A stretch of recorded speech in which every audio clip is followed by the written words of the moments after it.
Say what? We're live. Okay. Say Duck, that's in the wrong channel. Huh? You enjoy There we this go. character. You enjoy this character. I fixed it. Yeah. Maybe we just posted on each other's channel. There you go. You enjoy this character. Duck, Yeah. we're live. I know. Fuck it, we'll do it live. There's no Hello, problem with hello, hello. There's no problem with that, except for the fact that I'm dead. I'm literally dead. Literally, my life. Oh my god, I'm dead. Oh my god. Oh my god, they were roommates. Oh my god, they were roommates.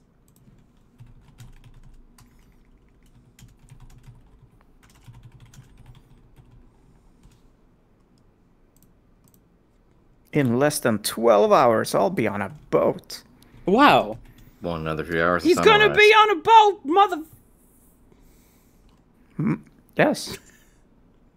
I did tell my mother today that Revealing I'll my be on a age. boat. I'm on a boat and that's it. I'm revealing my age by saying that reference. Is that Yaush resubbing? Could I call him Josh? I could call him Josh, but I'm gonna call him Yaush. Youch. I suppose. Alright, yeah, back to London. Aye, vey. The coronation. Oh. There were a lot of Canadians there talking about, oh, Oh. Talking about Oh. oh. Is Is that more subs coming through? Look at you nerds. You already started. Okay. Alright, okay. I see how it is. Alright. Alright. Sound from I mean, the month rolled over. I also... Oh, they're all coming out of the woodwork now. They sure are. Sharp train. We will have a limited time to earn exclusive emote. A limited time. Oh, God, I gotta give me a second, guys. I'm gonna say fuck. Ron, I just wanted to add. you're committing to the problem. I did. Josh, thank you for the tier 1 for 18 months. Score, thank you for the tier 1 for 62 months. Meteors, thank you for the tier 57 months. Duck with the prime for 60 months. That's 5 years. Ron Yeah, with the wow. tier 1 for 64 months. That's 5 years and a quarter. That's right. Wow, man. Blah. Nah, okay, bro. Hello, everyone. It's me, your favorite snake on the internet. Probably not, but Are there others? yes, there's a very popular one. In fact, her name is Victoria. She's very lewd and very popular. Well, I haven't heard of them. My What? world is small and it will shrink to my size. I'm Christian's favorite snake on the internet. Yeah, there you go. Well, I did see a pretty cute Ron's on one patch in our 5.4. animal What does that channel. mean? What does that mean? What do you mean by this? Oh, I understand what that means. Mark with the tier 2 for 69 months. Oh, I see. I understand. Okay. I'm a little disappointed in you, Merc, but not too much. Great. Ace Attorney. Chronicles. Do we stay? Where do I Nice. continue? Nope. No. We're gonna do an escapade. I hate you. Don't worry. After this one, the next one will be after case 4. Ah! Merc! Why? Yarn hanging against the tier for 50 months. What's going on? I don't stream for like 2 weeks and you guys are on my ass. It's almost like they wanted to see you. What the fuck? Can you believe this shit? Let me bring Wow. you. All right. Is this some Christian? It's this one, yes. Okay. No. Spoilers. Spoiler jump scare. Yes. Yeah, after this one, we're not gonna be looking at these until after case 4. Yeah. All right. Here we go. Duck, Time for me to mute. Yeah. wake up your voice, buddy. Stop. Anime Blaze, what are you doing? Hi, thank you. I appreciate that a lot, but why? I just... Oh. 100% shark train. How are we supposed to? What do you mean no stop? Stop. No, it's not a no stop. It's like it's not no comma stop. It's no stop. There is no stopping. No one stops. Don't stop me now. I'm having such a good time. It's a level 5 train. Don't stop me now. You can't sing, Ron. It's copyrighted. Oh. It's derivative content. We can Doug, do it. it's time to worm. Speaking of derivative content. Exactly. Here we go. Derives you. Duck, wake up. Oh, it's my voice. It's been so long. Also, I'm dead. Cool. No, you're alive. For the It's moment. almost 2 weeks now since we left Japan. I can't believe how quickly time has gone. So, our next port of call will be Shanghai. Knock, knock, knock. Meta thanks to tier 1 for 33 months. Raptor face. Raptor pog. Raptor Pog? Lizard pog? Pog chan? Who's there? Ray. A detective. A detective? Who? A great detective. I don't get it. What's a great detective? If you would just be so kind as to open the door. Oh, yes, sorry. Of course. Of course. It's not bolted. Yeah, but it's politeness, Christian. But it will be. This man is not polite. Is something wrong, detective? Are you investigating a case? Wherever a great detective goes, great cases occur. Indeed! I am the root of all evil! Oh, man. We're coming in strong. Confirmed, final boss. At least he's honest. Sorry? And I don't think I want you in my cabin. Under our very noses on the steamship, a terrible theft has just occurred. What? You noticed, I presume, the brief power failure a short while ago? Oh, yes, the power couldn't have been out for more than 10 minutes, though. Thanks, Noah. Indeed. Yeah, that was ample time for this wicked crime to be perpetrated. It's wicked crime. I see. Well, clearly it's a case that needs investigating. Is it Kazuma? Do you really want to play along with this man's schemes? Is the root of all evil. Precisely. The culprit ran away in this direction, down the first-class cabin passageway here. Really? The thief came this way? I'm quite sure of it. It may have escaped the attention of the dim-witted crew, but not of the great detective. God. To that end, I would be obliged if you would allow me to investigate here in this cabin. Well... How curious. Is there some reason why it would inconvenience you to have your cabin searched? Inconvenience me? Well, I'd be lying if I said no. Ah, Kazuma, the great liar.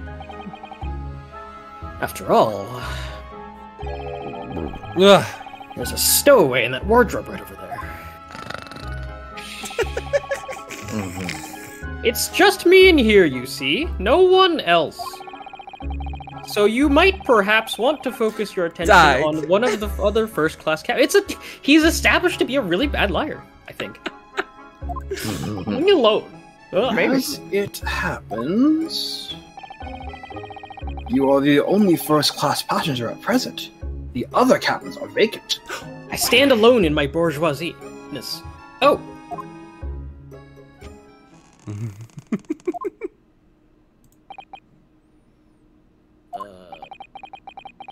Did that rather tragic rumbling of the stomach arise from within you, my good fellow? Of course. As I said, I'm the only person in here. It's not long until dinner time now, so perhaps we could do this afterwards. Stop, but don't open that door. I do apologize, sir, but it is of the first importance that the investigation is not delayed. Not delayed. Now, if you'll excuse me. What? Where'd he go? Where'd he go? How did he suddenly move all the way over there? Yes, He's a without a magician. doubt. If the culprit were to be hiding in this cabin, it wouldn't have to be inside this wardrobe. Oh no. I shall need to examine this wardrobe thoroughly. I presume you have no objection. He teleported right back up to us. I'm sorry, but I'm going to have to decline. Really. God.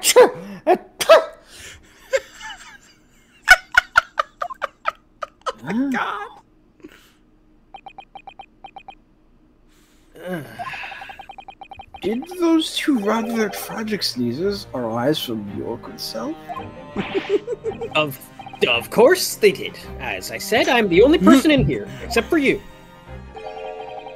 You have a curious knack of talking while sneezing, then. Well, twice, no less. This is going to be a tough one to argue. I was watching you quite intently, sir, and I assure you I saw no signs of a sneeze. Goggles turned on. Nieto. Couldn't Ryunosuke have held his nose? As I was saying, I shall need to examine this wardrobe. We've had it now, then. The game is up. The game is a leg.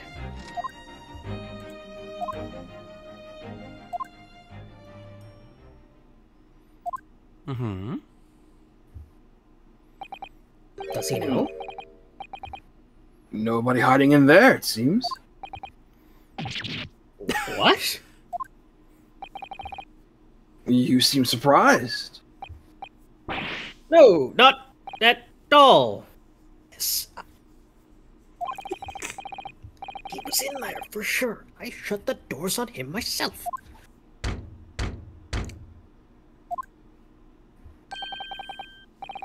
More visitors? Who's this now?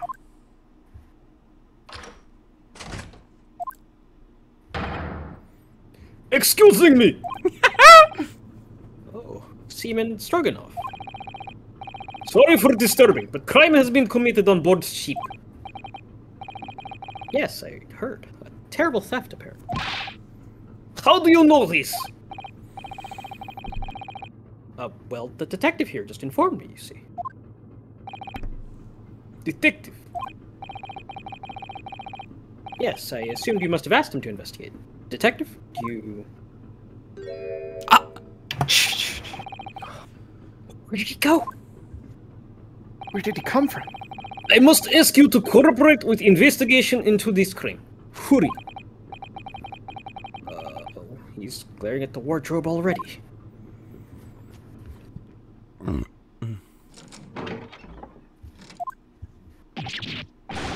Oh! Well done! You found me! Is he Korok? What are you doing hiding in my wardrobe? My good man, I was really assessing the practicality of concealment in such a place. And I would say that, at a push, a human could survive for up to 5 minutes in that crap space. Ryunosuke's been in there for a fortnight. Resist the urge. Is he not human? Dog! Resist the urge. Who are you? Shh. This is the moment of truth. The great detective is about to reveal the sort of details of this wretched crime. You mean to say... Yes, there can be no doubt on the culprit of this terrible theft.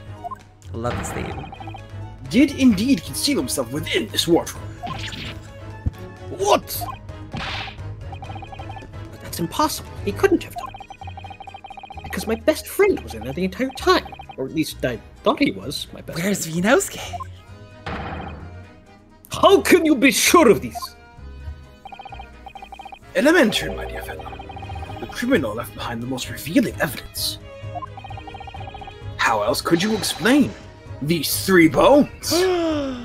Boneless behavior. Oh! What the? He's right. Look at those gnawed bones in there. And 3 of them.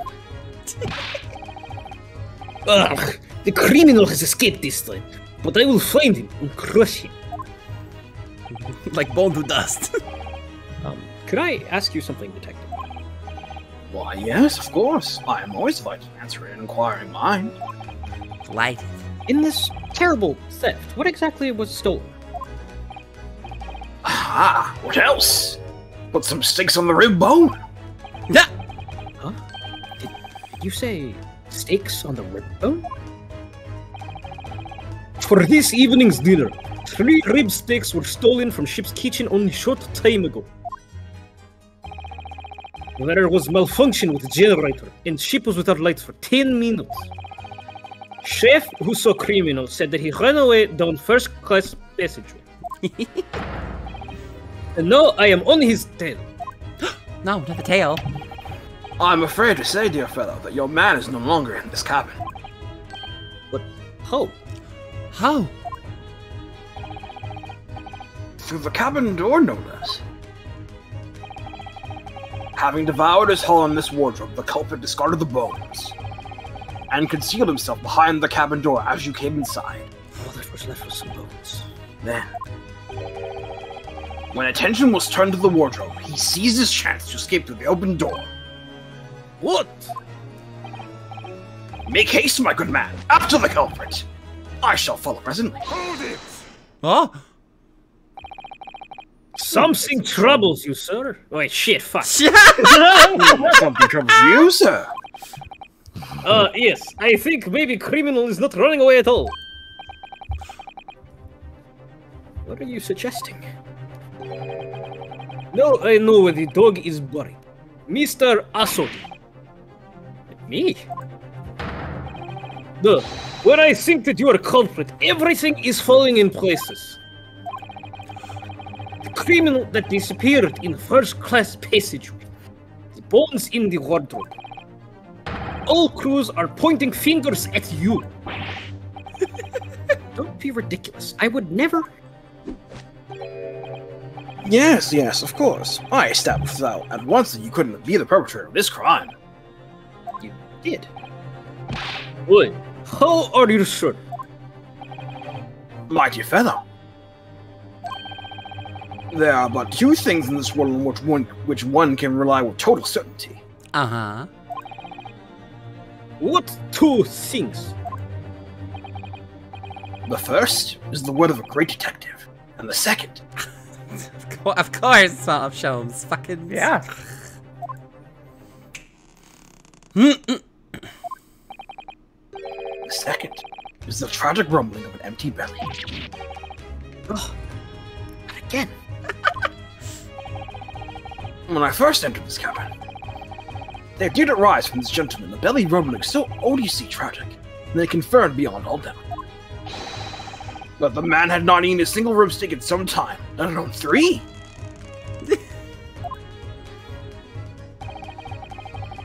Why do I have to suffer this humiliation? And I've done nothing wrong. Well, you're about to decide for something else in a minute, buddy. Yikes. Curses! I will catch this thief. He cannot have gone far. Indeed, assuming he decided against a post-meal constitutional swim. Well, if you will excuse me now, my apologies for upsetting your evening.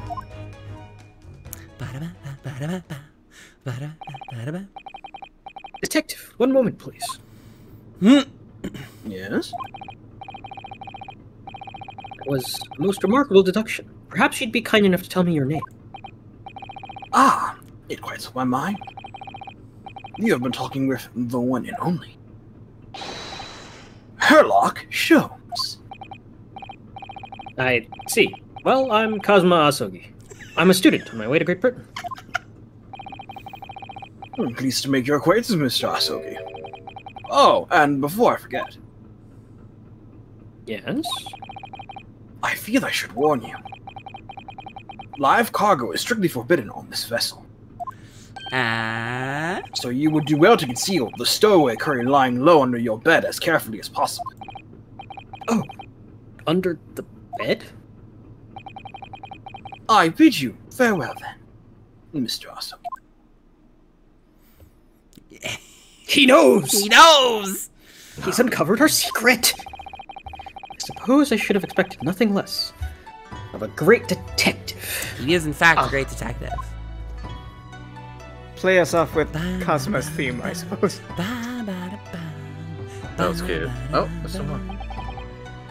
Now then. When did you move in under the bed? I thought we'd had it when he opened the wardrobe door. Well, it was thanks to that split-second chance you engineered. And I what? It's so weird seeing him as an NPC.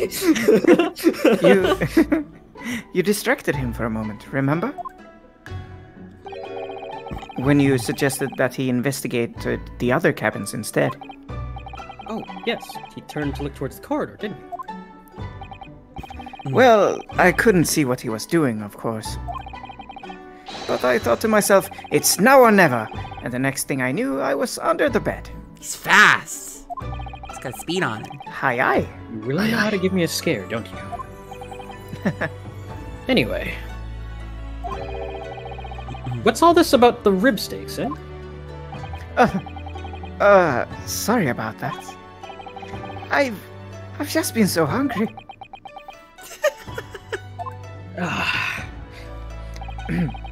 Ever since we left Japan, stuck in that tiny wardrobe. Well, you should know. You've been splitting all your meals with me.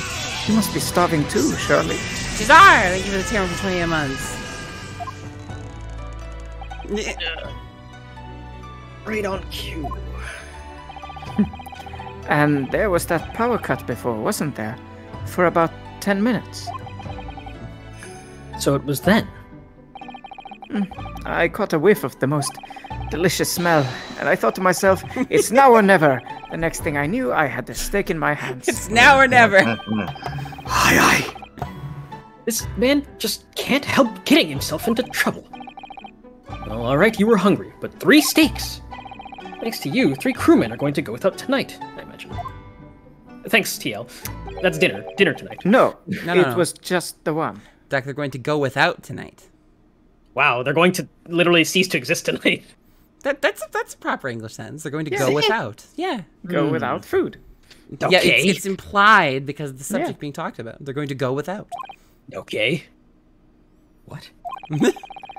I only took 1 rib steak from the kitchen, that's all. But I don't understand.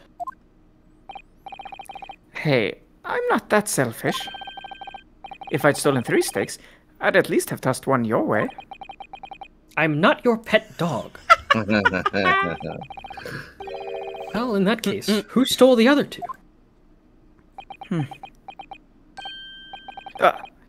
Do you think... Could there be a ghost on board? A meat-loving ghost? There can only have been a single bone in the wardrobe when Ryunosuke moved to hide under the bed. Wait, Herlock, show him. 2 steaks! Which means that the other 2 bones can only have been put there by one very flesh and blood person. Yeah, that's right. What an angle! What's so funny? We're in a haunted ghost ship. A great detective, or a great mischief maker. You'll never know. Either way, I think I'd like to spend a little more time getting to know that man. But I won't. The great Herlock Sholmes. The great Airlock Sholmes. Herlock Sholmes. He's surely German. Shut up, Kazuma, you died. I'd love to spend more time getting to know him. I feel like that man could make us a great deuteragonist to my plot. Sure could. Anyway. You're starting the escapade again. Fuck! Under the bed. Don't save. Get out of here. Come on. Okay, fine. I'll load game. Fucking... There it is. Ha! Gosh. Bamboozled by Christian at every turn. Yes, it's great. Glancing over my records of the late last century, I am faced by the events of a certain bitter winter. A murder in a carriage as it sped through dense London fog in the dead of night. Though the victim and the perpetrator were the only ones inside, there were multiple witnesses to the crime itself. Oh my god. However, none could have imagined at the time that such a seemingly obvious case as this would end in such a horrendous manner. My friend, Mr. Herlock Sholmes, once said of the incident, I believe that perhaps that case was indeed the prelude. The beginning of a long concerto that impressive Japanese student and I were to play together. Soon you shall come to understand the tragic extent of my failings. Doug. Funny guy. Amazing. Is this really just a railway station? Railway station or not, I've never seen such an enormous building before. And look at all the steam locomotives. This country is incredible.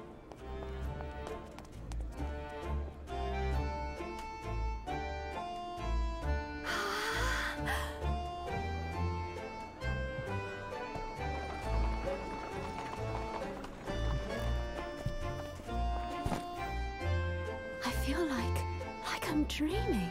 So this is the capital of Great Britain. So, where to? Oh, hello. Climb aboard. I'll take you wherever you want to go. In that case, the Supreme Court in Whitehall, if you wouldn't mind. My pleasure. I suppose you're visiting students from abroad, eh? Yes. Thought so. Well then, I hope you enjoy your stay. And welcome to the centre of the world, Great Britain's mighty capital, London. London! Oh, how lovely. Hat Reno's looks like a Devil May Cry, or a Devil Saga character. A little bit. What a fantastic establishing shot, by the way. Oh, yeah? Alright, Ray, prime your throat. Since Sholmes and this character do not...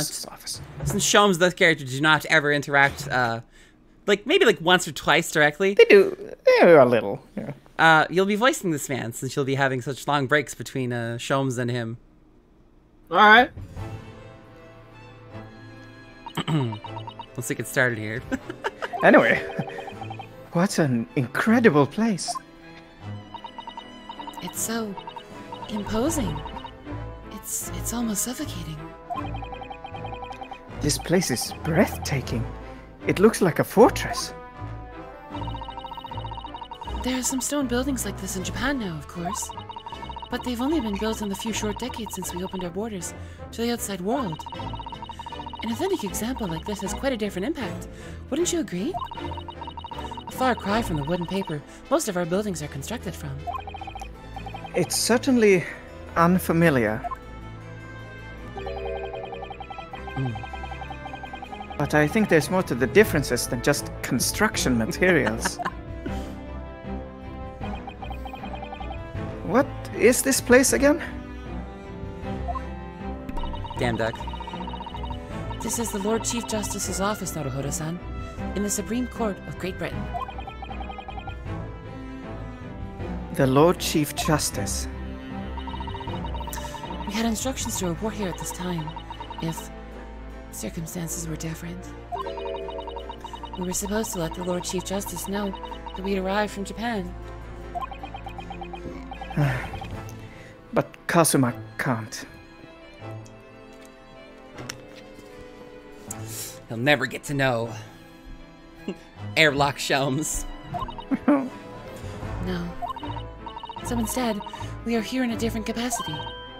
As envoys, to report the news of Kazuma-sama's death. Yes. And having delivered his or her message, an envoy's duty is done. So, we'd have to return to Japan.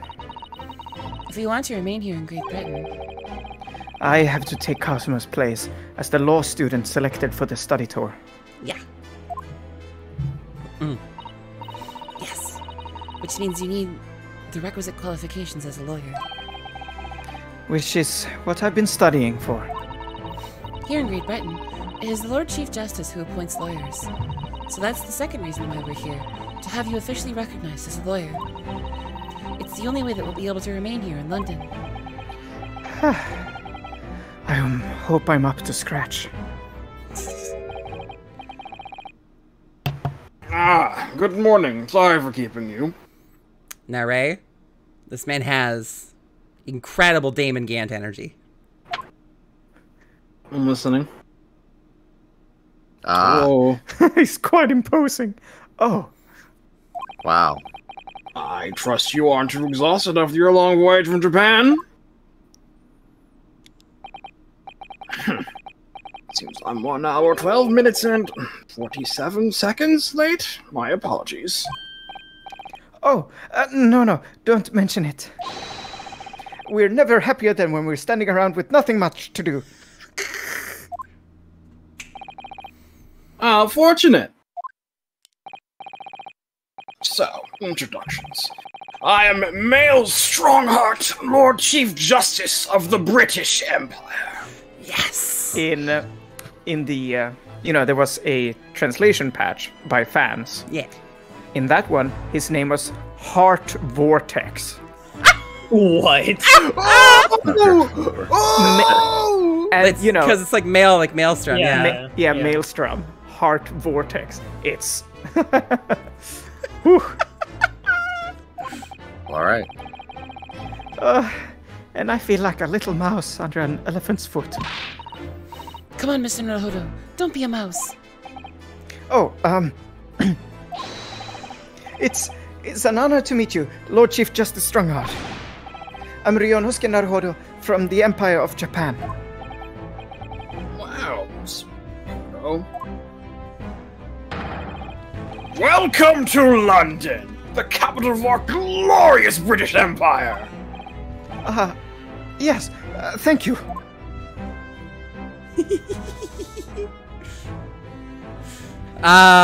What a guy. His room. Let's check out his room. It's your first investigation section without handcuffs. This must be the Lord Chief Justice's desk. I believe it's made of marble. It looks more like an over-the-top tombstone that's toppled over to me. I think that's your fanciful imagination at work again, Mr. Naruhodo. It feels like everything that's normally made of wood and paper at home is made of bricks and stone here. I know. That's why this place feels so overbearing, I'm sure. This looks like a Kingdom Hearts area. I just want to see Sora It really jump does over. with the clock tower I just in the want to see background. Sora start platforming on this place. And fight those knights. Yeah. Just look at all the naughty books packed together on these shelves. They go from floor to ceiling. Well, I mean, there's quite a bit of height to the ceiling. I thought he said naughty, as in the other context. But okay. And they're all books that you couldn't hope to come by in Japan. It's like a dream. Yes, a very bad dream. They're not all about British law either. There are books about the judicial systems of other Western nations. France, Germany, Spain, Holland. What about Russia? Why do you ask? I was wondering about asking the Lord Chief Justice how you say wardrobe in Russian. What do you think? I think perhaps it's a thought best abandoned. Knights. Look at these menacing metal giants facing each other across the room. The metal giants. I believe they're suits of armor. Oh, right. I thought maybe they were like the lion dogs we have in Japan guarding shrine gates. Nice. Oh my god, Ryonosuke. No, not at all. In fact, in Europe, suits of armor like these are always possessed by evil spirits, you know. And they roam around in the middle of the night. Really? Is there nothing you don't know, Miss Usato? This book tells me everything I need to know about everything.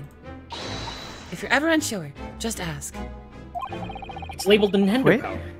Where did she get that incredible tome? The sacred texts. The sacred texts.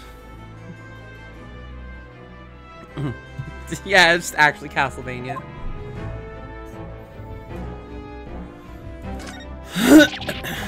Is this some kind of clock?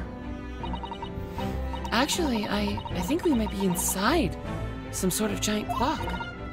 But those gears are larger than anything you'd find in a steam locomotive even. It's eerie. Do you think clocks are some sort of hobby for the Lord Chief Justice, I mean? Well, boys do enjoy fiddling around with machines, don't they? I'm not sure you could fiddle with cogs that size, and I'm certain you couldn't call him a boy. You could, he's just the biggest boy. He's a pretty big boy. Still, it's amazing how little noise the cogs make, considering how large they are. Well oiled. There's actually something quite soothing about their precise rhythm. Characterization, perhaps. I think that's everything, though we can look to the sides. Sure, you can pan. But there isn't anything here, so... You will learn nothing new. But we're done here. We're done here. Rip out his heart. It's like, what the fuck? So, what are your impressions of our capital so far? How do you like London? Oh, help! I've been so nervous ever since I got here that I can't remember a single thing about the city. It's simply splendid. Isn't it, Mr. Naruhodo? Oh? We had a wonderful view of some of London's streets from the carriage on the way here from the station. Everything is so impressive and grand. I must say, I'm almost lost for words. I'm glad to hear you like it. The city boasts tramways, piped water and gas, even cables supplying electricity. We spearhead every revolutionary new technology in the world. Every visitor to London is astounded. Oh yes, astounded is the word. Thanks for saving me there, Susato-san. And everyone seems so jolly and full of vigor. She's already British. She's saying jolly. Yes. And she added the U. There's much excitement about the upcoming great exhibition we will be hosting here in London. Great exhibition? Exhibitionists? Cultural and technological achievements from around the globe are to be exhibited here in our great city. Yes. It will be the greatest spectacle of its kind in history, and will make Paris's World Fair look like a toy shop. It's actually an exhibition of greats. Gosh, I can hardly imagine how magnificent it's going to be. Great Britain's capital city is nothing but magnificent. London is the center of the modern world. Even if you do say so yourself. The sun will never set on our great empire. Perhaps it is fate that in these progressive times, we welcome visitors from the land of the rising sun. Thank you. Ninja warrior! Lord Chief Justice. I think you were expecting a student of law for this study tour, weren't you? Absolutely. Mr. Kazuma Asari, if he serves? That's right. The British government has already been telegraphed a full report on the situation. I understand the young man lost his life aboard the steamship bound for our shores. Unfortunately, Kazuma is also gone. I can't say that's amazing to that, Mel. Don't crush my vibes. That's amazing. The news reached him before we even arrived. My country naturally extends its deepest condolences to yours. Oh, thank you. And you ordered this appointment specifically to inform me of the news? Yes. We are here in the capacity of envoys from Japan to report the sad news in person. They tell me you Japanese are people of protocol and courtesy, and I see that it's true. and it was with some regret that I must inform you that the death of the young lawyer means the study tour arrangement can no longer proceed. If you would just hear us out, Lord Strongheart. What do you have to say, madame? It's about the study tour. Mr. Naruhodo here would like to make a proposal. Would he now? Well, Mr. Naruhodo? This is it then. The moment of truth.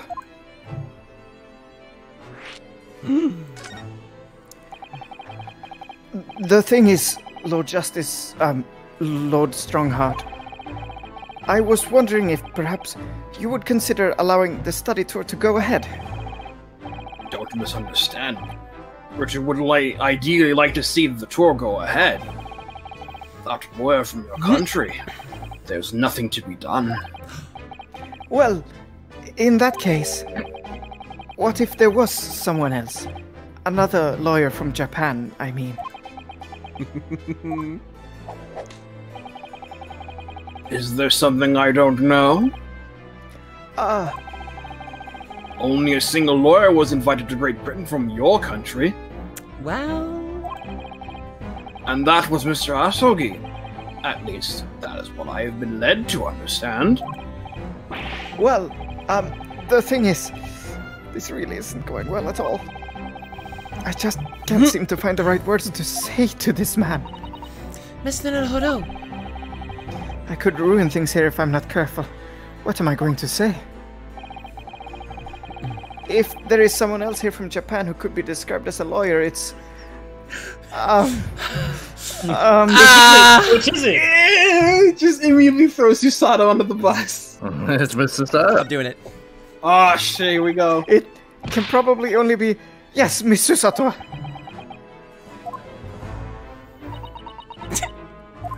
Game over. An unusual introduction. But I presume you mean this charming lady beside you? You're a lawyer, aren't you? That look she's giving me. After all the days of hard work she put in to help me study. I can't let her down now. She would kill me. I think that's quite enough joking, don't you, Lord Strongheart? My real answer is... It's me. I can do it. Is that so? Dearuka. I mean, I don't actually have any qualifications as such, but... No qualifications, you say? And yet you still claim to be a lawyer? I have acted as a lawyer in court before. Only once, as it happens. And I had Kazuma to help me. And I was the accused, but glossing over the details.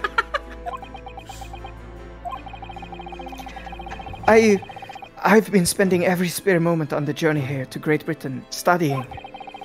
I've learned all about British law and court proceedings while I was on board the SS Burya. Burya? The voyage from Japan is some 50 days, I believe.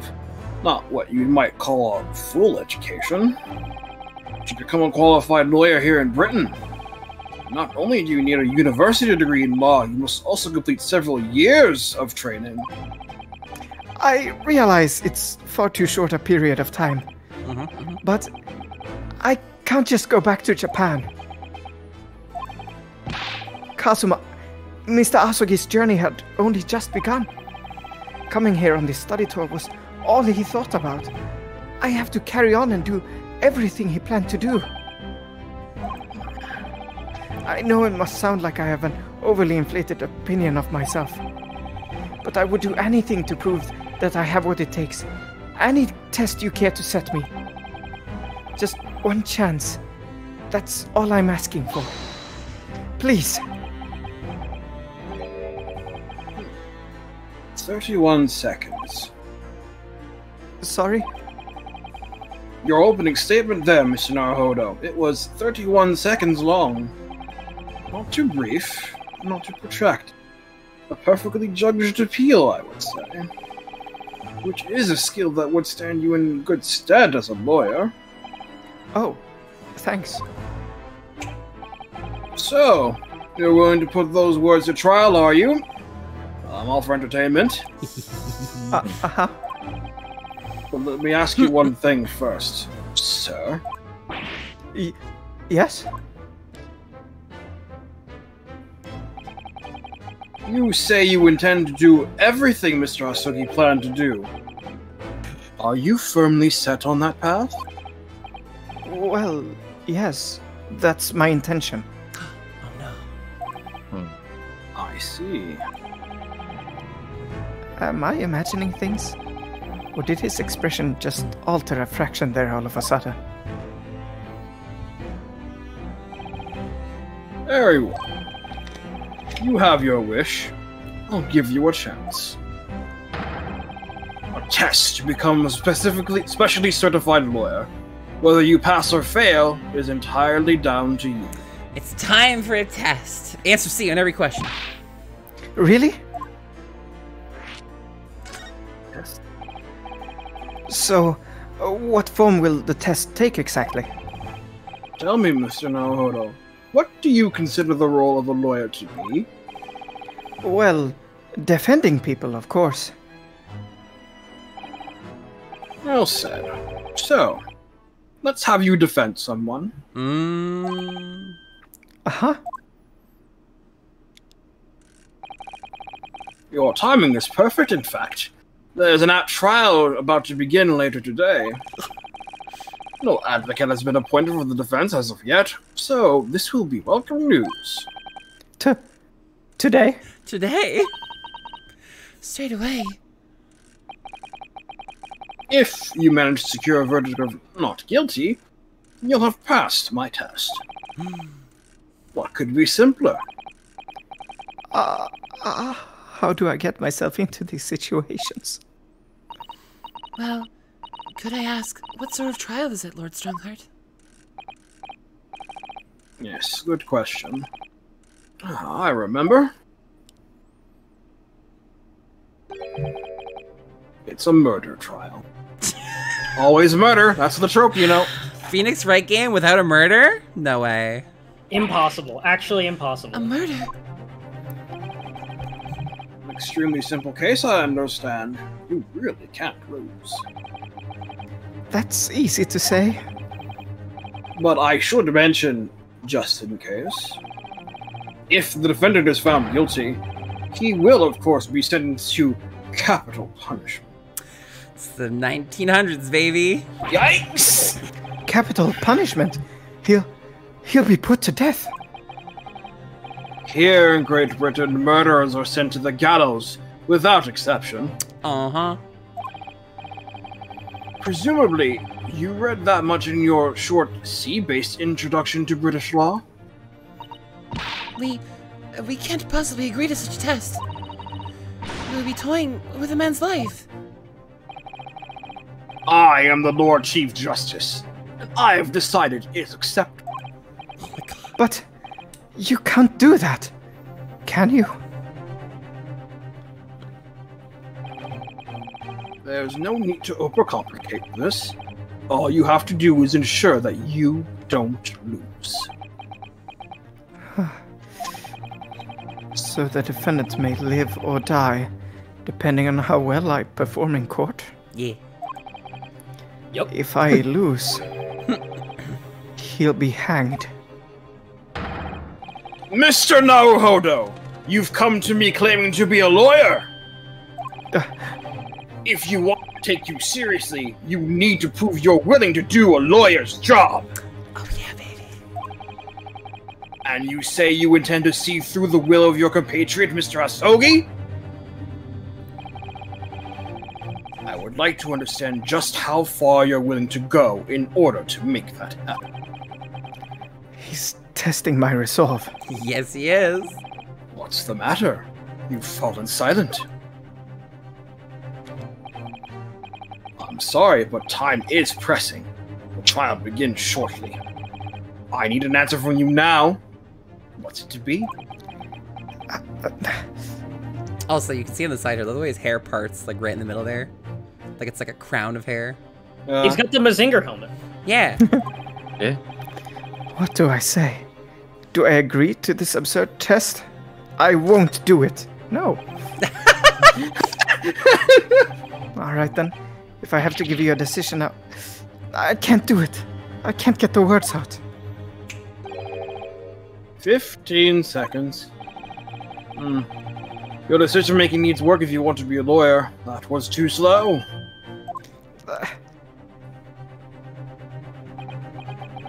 So, it's as I suspected, is it? Sorry? You have noble intentions, but lack the resolve to see them through. No. The test is cancelled. Thank you for stopping by. Go and acquire a ticket for passage back to the east tomorrow. This conversation is over. Yes, Lord Strongheart. Thank you for offering me a chance. Mr. Naruhodo. I'm sorry, Miss Susato. But what could I do? It's alright. I understand. You do? It's not an easy decision to choose whether to defend a man in these circumstances. But resolve has absolutely nothing to do with it. What are you trying to say, madame? I think what Miss Susato means is that no matter how badly I'd like to be recognized as a lawyer and stay here in Great Britain, to risk another man's life by treating his one and only chance at a trial so trivially would be utterly unforgivable, and I feel exactly the same way. I'm sure the defendant won't see this trial as a test, as some kind of experiment. A lawyer may fight for his clients in court day after day, but for each one of those clients, the particular day they stand in the dock may be the only chance they have to fight to prove their innocence.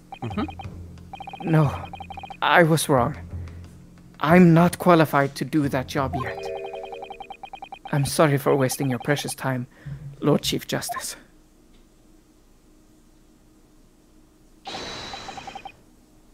Wait, Mr. Naruhodo. Oh, was there something else? It's approximately 20 minutes by carriage to the Old Bailey from here. If you leave immediately, you should still be there in time. But I just said that. I was quite serious in what I told you.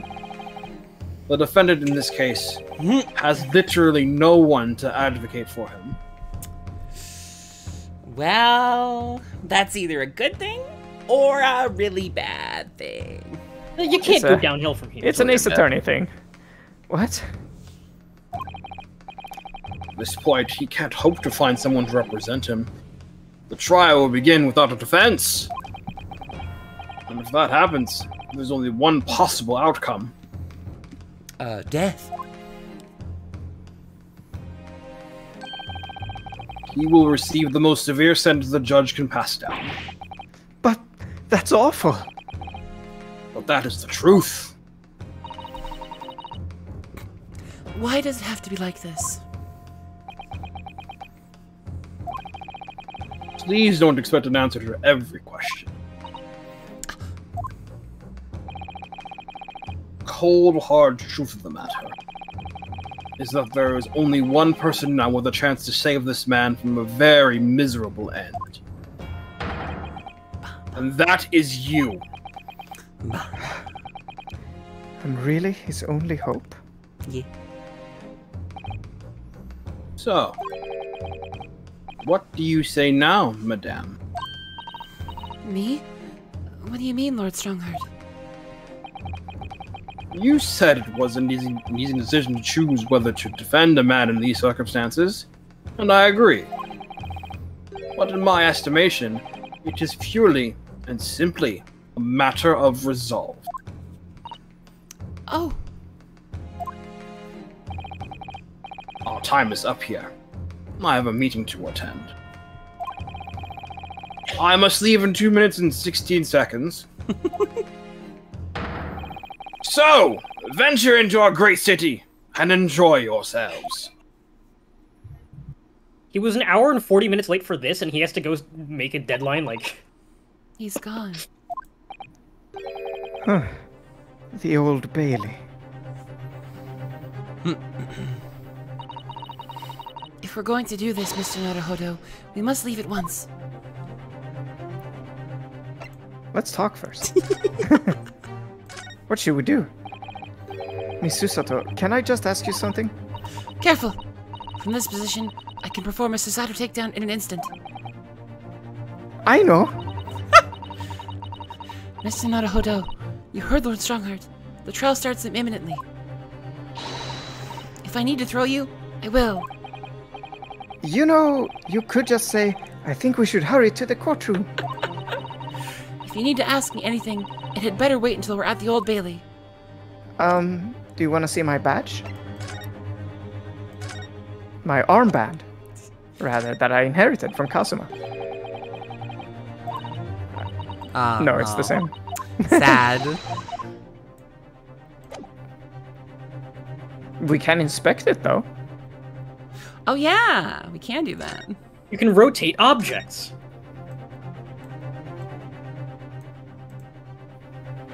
Oh. No.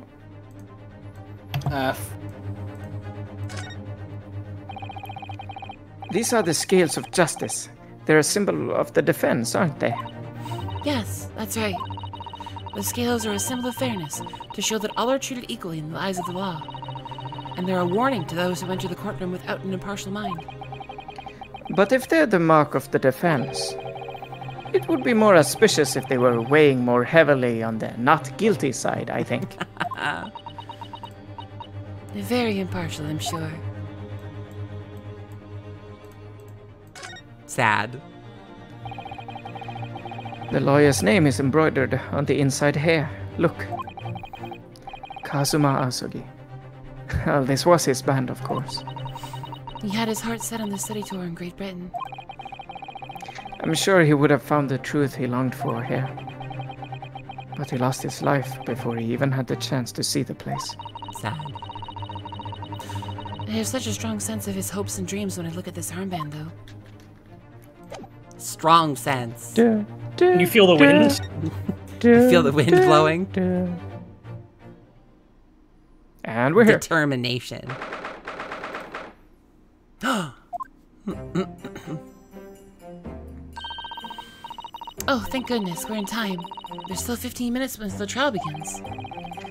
I never knew a horse-drawn carriage could go so fast. I thought my teeth were going to rattle loose. They still might. Did you hear what I said to the driver when we climbed aboard?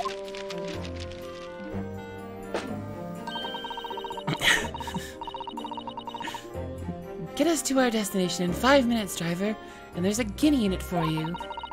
It's one of my favorite lines from the Herlock Sholmes stories, and it worked quite perfectly. I'm not sure why you're so pleased. I thought we were going to die, and we had to pay gold for the privilege. Well, at least we arrived here before the trial started. Yes, I suppose there's that. Anyway, I don't understand it. The court clerk said the defendant should be here, but there's no sign of him at all. Ba ba ba ba ba ba ba. So this is the Old Bailey. Even this room for defendants to wait in is grand. Are you alright, Mr. Naruhodo? I'm feeling tense, that's all. This place gives me the same sense of foreboding that I remember from the Supreme Court in Japan. An oppressive air, almost as if the building itself is going to crush whoever is about to be sentenced. Damn. It feels like only yesterday that I was the one about to be crushed. But I was the one. Whoever the man you defend is, I imagine he's feeling very alone at this moment. Top of the morning to you, madam. Sir. Yeah. What are you doing following me here? Things are very desperate, are they? Speedwagon. Sorry? Speedwagon! Yeah. Would you look at those expressionless faces? From the east, are you? We're from Japan, yes. Ah, Japan is it? Right, say no more. So, how much do you need? No, we're just here because... No need to explain, fella. I've been there myself, so I have. No place to go, nothing to eat. Barely a penny to your name, and all well in George Fairway land. Well, actually, we haven't found a place to stay yet, no. It's grand, 'tis grand. Let me start by giving you 1,000 guineas. Say nothing now. Ah. 1,000 guineas? Please, Miss Susato, you don't have to shout. But 1,000 guineas is enough to build an entire mansion in the most prestigious area of Tokyo. What? It's nothing to me at all. I like to ensure I have sufficient funds to weather rainy days. I have enough wealth to buy the City of London 2 or 3 times over. Could that much rain even fall in one day? Well, even so, we couldn't possibly accept such a large sum of money. Ow! But that hit me in the eye! Take that! Don't get me wrong, fella. I'm not giving it to you no strings attached. I'll be wanting you to do something for me. Oh? To be honest, it is a little embarrassing. The trial that's about to begin, you see, is for me good self here. I'll be in the dock. So now, what I want you to do is come along with me and stand there beside me. Yeah? Officially, you'd be my lawyer, but that's just a little detail now. Oh, well, the thing is... Don't worry about a thing. All you have to do is stand up there next to me. Nothing more. Otherwise, you see, the trial is going to start without me having any kind of representation at all. God. So it was true. The Lord Chief Justice wasn't just making it all up. I'm terribly sorry to have to ask, but does that mean you're the defendant in this trial? Luster and blazes, do you not know who I am? Me, one of London's biggest knives. No, sorry. We've only just arrived in the city, you see. I see. I suppose it isn't altogether impossible. Well, just next to Hyde Park here in the centre of London is another beautiful park. Sorry? A park? What? It's called McGilded Park, full of blossoming flowers in the spring and singing birds and whatnot. I donated it to the city, so I did. Doug? You're losing it trying to make us lose it. An entire park in central London. City of Smiles, that's my vision for London. There's nothing Magnus McGilded wouldn't do for the city and its queer old people. That's amazing. I mean, really extraordinary. But now they've got a gall to say I'm a good-for-nothing criminal. Me, Magnus McGilded. What is the matter with the London police, I ask you? Oof, that'll hold up today, it will. Alright, don't pass out. Mr. Naruhodo, perhaps now would be a good time to introduce ourselves while the gentleman catches his breath. Yes, fair point. Good idea.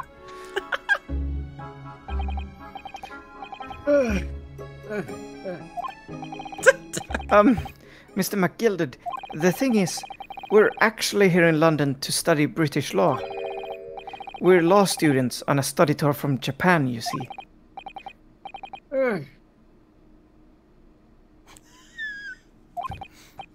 So, if you don't have a lawyer for the trial yet, and you'd be happy to put yourself in our hands, we'll do our best.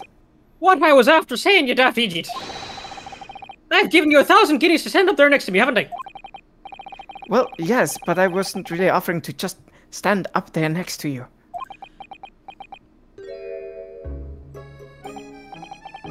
Oh, I think I see what's going on here. Sorry? I know what you're thinking. This Chancellor of Fella James to more money than a queen. But if that's true, why the blazes can't he hire the finest lawyer in all of England? The Because he did it! That's the only explanation. Well? Well... Exactly. Exactly. I don't know. What should we say, Christian? Not at all. Let's be polite. Not at all. Although it is a little strange, to be honest. Why, you don't have a lawyer, I mean. That would be the fault of the Reaper. Sorry? Did he just say Reaper? Rev your chops, Ron. Aye, the Grim Reaper of the Bailey, Lord Barak von Zeeks. He's the prosecutor. The prosecutor is the Grim Reaper? When Van Zeeks stands for the prosecution, they call the accused his sacrificial lambs. And to this day, in every single trial in which he's been the prosecutor, the accused has been damned. What? So it's reached a desperate situation, where there's no one willing to stand in defense against the fella at all. You could say he's a living legend of the Old Bailey. Goodness, Lord Barak von Zeeks. He must be an exceptionally talented prosecutor then. No, he just shoots the other guy. Talented isn't the word you're looking for, madam. It's cursed. Cursed? What on earth? Defendant is summoned, and his counsel. Please make your way into the courtroom. The trial is about to begin. His counsel? That would be me. Oh, it's time. Well then, fella, don't let me down. But I don't know. I don't know anything about the case. You haven't told me what happened. Until you showed your face here, I'd made up my mind, so I had. Sorry? I decided I'd have to defend myself in there. How would that have worked? Then you made an appearance. A student of law, wouldn't you know? It is no accident, I can assure you of that. It is fate. So don't get cold feet now, please.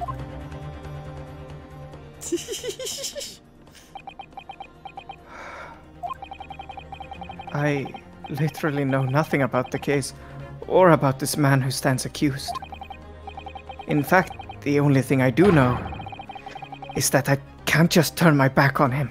That's right. That is the true Naruhodo way. Mr. Naruhodo. The man has no one.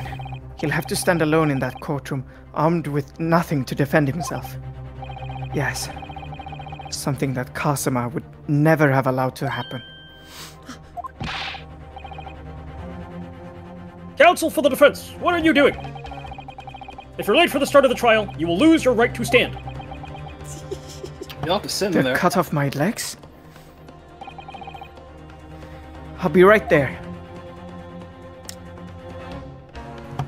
Man, Chris, I sure do love the opening to Spirit of Justice. Yeah. It's happening then. My first trial in a British court. I hope you're watching over me, Kazuma. Or maybe you're in hell. Yikes. Ryunosuke, before I died, I killed like 3 guys. No, because I have no idea how I'm going to manage this. Carefully.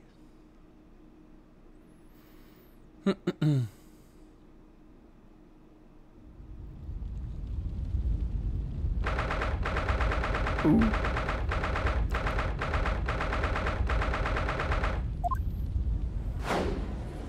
Ah, 6 juries. All right. So this is the highest court in Great Britain. The Old Bailey. The centuries of history in this place is palpable, isn't it? It's so different to the Supreme Court in Japan. Prepare yourselves.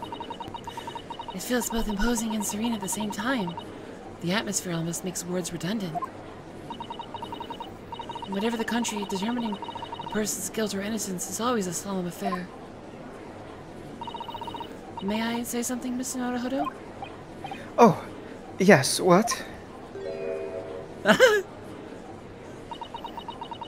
Your eyes look ready to pop out of your head again. I know, but I just can't help it.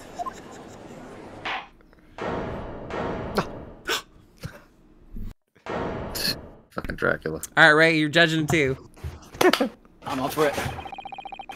In the name of Her Majesty the Queen, I hereby declare this court to be in session.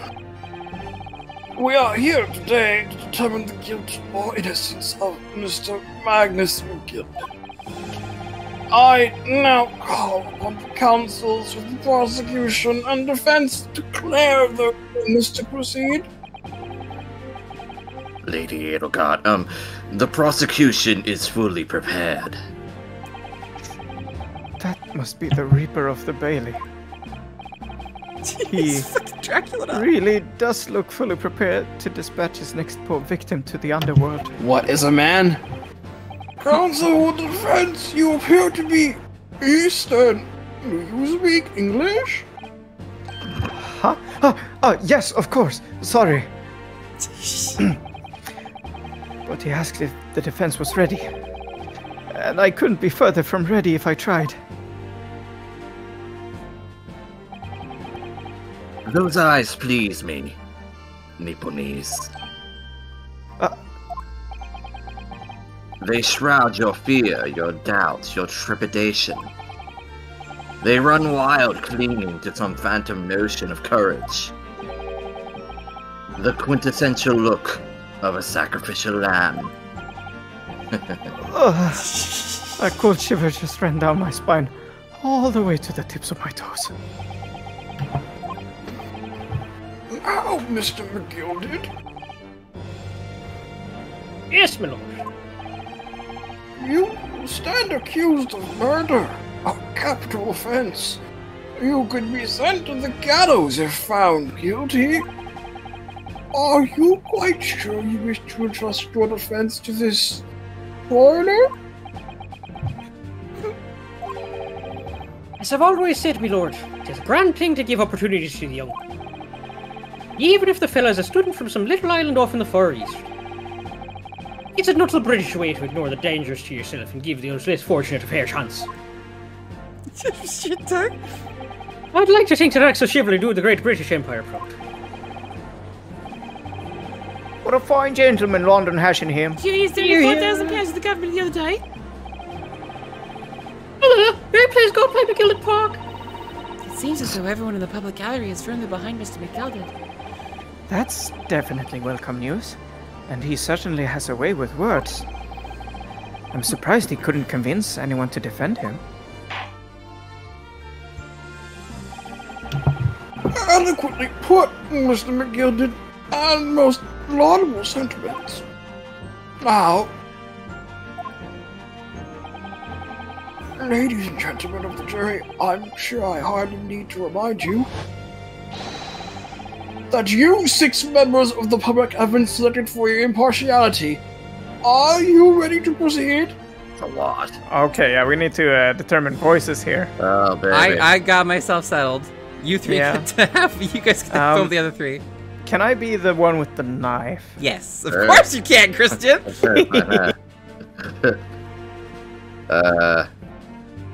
Guess I'll take the green dude. Mr. Hatman, all right. Yeah, just gotta get a feel for They both who have he hats. is. But Mr. Gruff Hatman. The other one's less gruff. All 3 have hats. That's tough. Ray or Doug? So we're between. Wait, hold on. Wait, no. Ron just. Wait, Christian and Ron already picked. So... Oh, there's one guy left. Yes. Sorry, I was like, I thought you were implying that there were. All right, Doug, it's you. Okay. All right, this one, right? Yeah. Just to check. Okay. Yes, my lord. If the task is to send Roderick to the gallows where they belong, I'm more than ready. At the manor, his lordship always says we should dispose of rubbish promptly. Naturally, I agree. Ha! Any criminals here will soon be wishing they never set eyes on me. Oh my god! No, I can't. Chump. Got him in 1. Oh, fuck. All right. I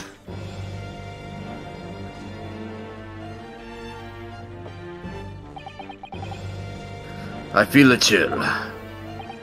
Oh, don't mind me, my dears. I'll just be getting on with my knitting. Must finish these mitts for my grandson. Oh wait, I can go for a Torbjorn angle, yeah. Mr. Naruhodo, those people are... The jury, yes. That's something we don't have in Japan yet. That's right. I've only ever read about it. And we never will. But here in Great Britain, the court's final verdict depends on the opinion of these 6 jurors. The judge passes sentence according to the law, but the jurors determine guilt based on common sense. So the defendant is ultimately judged from 2 completely different points of view. But how exactly do the jurors give their verdict? That I don't know, but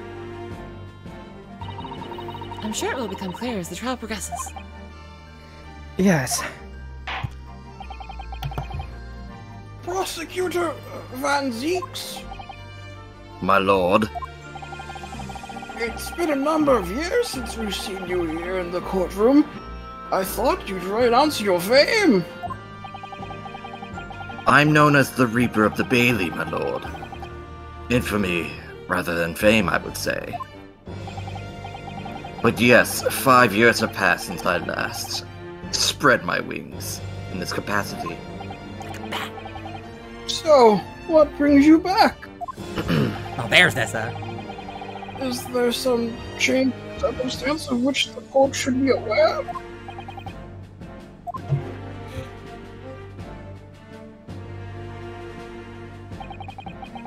I leave that to your imagination, my lord. So, the Reaper has been out of action for 5 years. Why did he have to choose today, of all days, to make a comeback? Don't call it comeback! Don't lose heart, Mr. Naruhodo. As you wish, sir. Court nevertheless welcomes your return. Now then, opening statements, I think. A summary of the case, if you please. Certainly, my lord. As your lordship is aware, this is a case of overwhelming simplicity. We must be the only ones in here who aren't aware. The incident took place in this late evening, 3 days past. The hour was some minutes after 10. The victim was a maker of building bricks known in the community as the Thrice-Fired Mason. Sorry? Thrice? He was a very accomplished craftsman. The bricks he fired were said to be almost indestructible. Oh no. Oh wow. Yikes. The victim's corpse was discovered in an omnibus in service on the streets of London at the time. A dagger that had been thrust into the victim's abdomen is believed to be the ultimate cause of death. Thrust. Ultimate cause. Here is the autopsy report from the investigating medical officer at Scotland Yard. Thank you, counsel. I shall accept that and the photograph as evidence. Evidence. I love evidence. Some confidence. And one further item of evidence. No. We also have to check our people. I'm staring at this. 10:11 p.m. Stabbed once in the abdomen with a knife whilst journeying in an omnibus. Died due to internal hemorrhaging resulting from the trauma. Seems simple enough. Yeah? I don't see anything in particular. He's missing a button. I mean, he is pretty shaggy. A little bit. Face, glasses. Yeah, pretty much looks like him. Can't really see much else, no. People. 52! Damn, he is just Damon Gant. This is the same age. He's a thoroughly intimidating man. Roughly, anyway. Incredibly wealthy philanthropist. Yeah. 32. Lady Edelgard. You wouldn't believe it if you looked at him. Lady Edelgard. Mm-hmm. Well, bunch of old people here. Yeah. Well, one is dead. Ah! The prosecution wishes to submit these as well. And these are... Oh, good lord! Is that blood, Counsel? Yes, my lord. Seized by a policeman who arrived at the scene. These gore-soaked gloves. They were taken from the hands of the accused when he was arrested. What? Mr. McGilded's gloves had blood on them. Oh no. Oh no. Well, I guess he's guilty. Yes, I will accept these as evidence as well. Well... How did I get into this? That's a great question, Renosuke. They do seem to be a pair of gloves. And, This is definitely blood, isn't it? Not the most pleasant sight to be confronted with on our first day in London. Don't say. Well, nothing will come of grumbling now.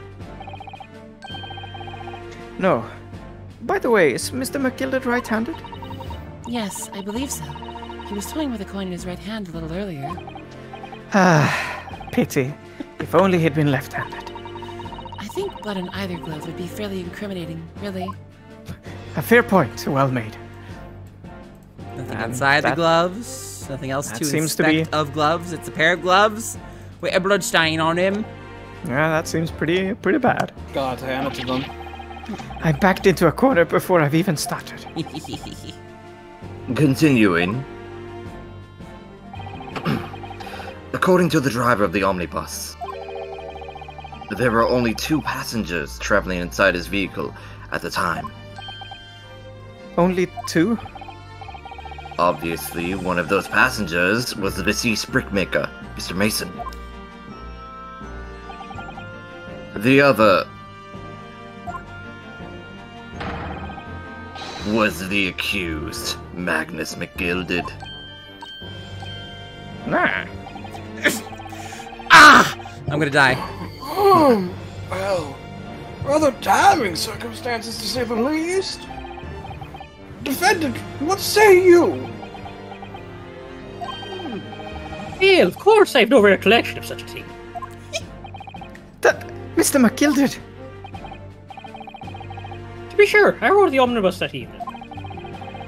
But whenever I'm in a carriage, I'm taken with a fierce tiredness, and I succumb to it.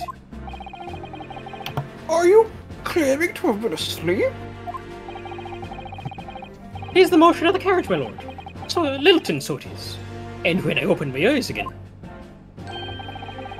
'twas a desperate sight before me. The body of a man I've never laid eyes on before in my life. Now I ask yous, what good-hearted soul wouldn't rush in to help a fella bleeding from his stomach? I wasn't about to start worrying about me gloves now, was I? I reached out to give a man a hand. I took the knife out of him. So the blood got onto the gloves then, after the man had been killed. Unfortunately, that statement of the driver's is only the beginning. What? That's not all of it? There were multiple witnesses. To the precise moment at which the brickmaker was fatally stabbed. Oh man. He's already toast. You're done, Renosuke. Order! Order! Order! When the killing took place, only the victim and the accused were inside the carriage. And there were witnesses to the crime. This is not just a case of compelling evidence. It's the nail in the coffin for the accused. Fucking Dracula.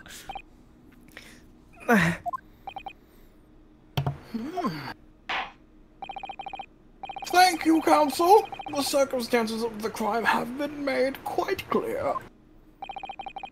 I think we will hear testimony from these witnesses first of all. Your wish is my command.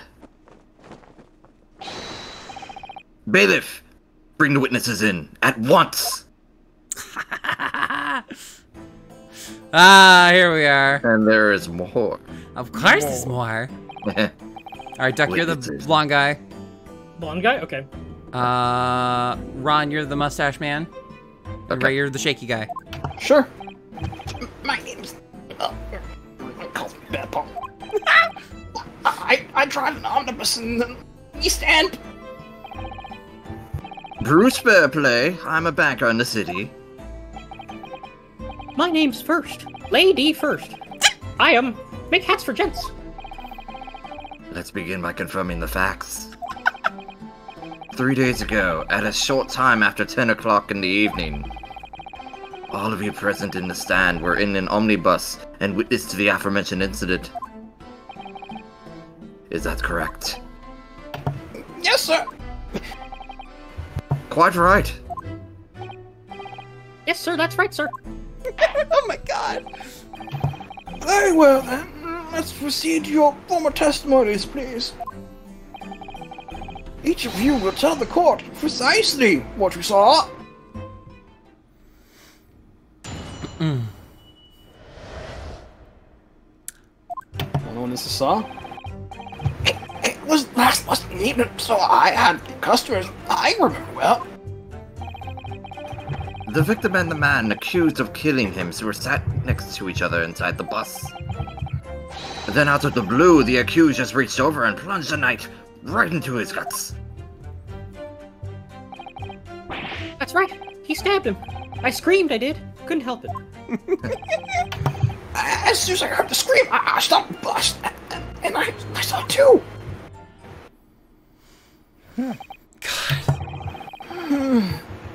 Unambiguous testimony, I must say. Exactly, my lord. These men witnessed the incident on the omnibus with their own eyes.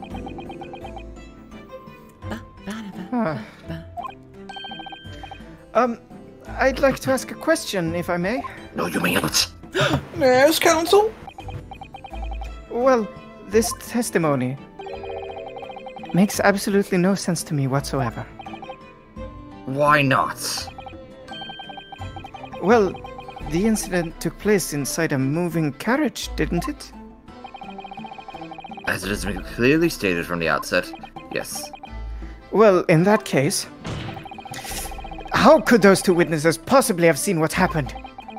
There's no way they could have seen the inside of the moving carriage. I busted the case wide open, didn't I? How quaint. I'd read that civilization in Eastern Island nations was a good century behind our own. But you're here in London yourself. Are you really so ignorant about our omnibuses? Yes. Uh-huh. Christian, okay. Tell me, my Nipponese friend, have you even traveled in an omnibus? You bastard Christian, I'm sorry, Ron, I'm not trying to interrupt you, I just saw the image too. You absolute bastard. Read it again, Ron, sorry. It's a book. Tell me, my Nipponese friend, have you even traveled in an omnibus? Oh, that's a good image. Well, no. We, only arrived in London this morning. No matter. I've arranged for us all to see for ourselves the actual scene of the crime, that is. Watch Pardon? this. What do you mean? The actual scene? How? A carriage is designed to be moved, after all. Presumably, you understand that much. Yes. The omnibus in which this bloody crime took place is here today, in this very building. Here? What? The entire carriage? Bailiff, bring forth the stricken omnibus. Yes, sir. The stricken omnibus, let's go. I really, Oh, it's a quack. I'm loving this guy. Wank. So that's an omnibus. The omnibus. That's right. The crime scene is here. The crime Right scene here. is here. It's Wow. right here. That's kind of hilarious. I can't believe they could bring something so enormous in here. Great Britain's courtrooms are amazing. Science is so amazing.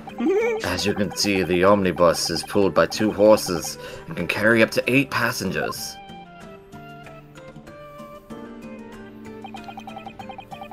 Four passengers seated inside the enclosed cabin, and another 4 on the rooftop deck above. That's right. 8 whole people on one tiny little thing. Every Londoner knows that the best views of the city architecture and sights are to be had at the top of an omnibus. And I should point out to our foreign guests that there is a skylight in the roof, allowing a view of the interior from the seats above. Well, that's handy. Ah, skylight. Oh! The penny drops at last, I see. These 2 gentlemen were occupying the rooftop seats on the omnibus when the murder took place. That is how they came to witness the grim incident, though through the skylight. That makes perfect sense. Well, Counsel, this is a first. In all my years behind the bench, I've never experienced the crime scene itself being brought into the courtroom. There are a number of important clues remaining inside the carriage, my lord. I would like to submit the omnibus itself as evidence. That is the prosecution's wish. I'll misjudge, dude. I know, it's so cool. Very well, I see no reason why not.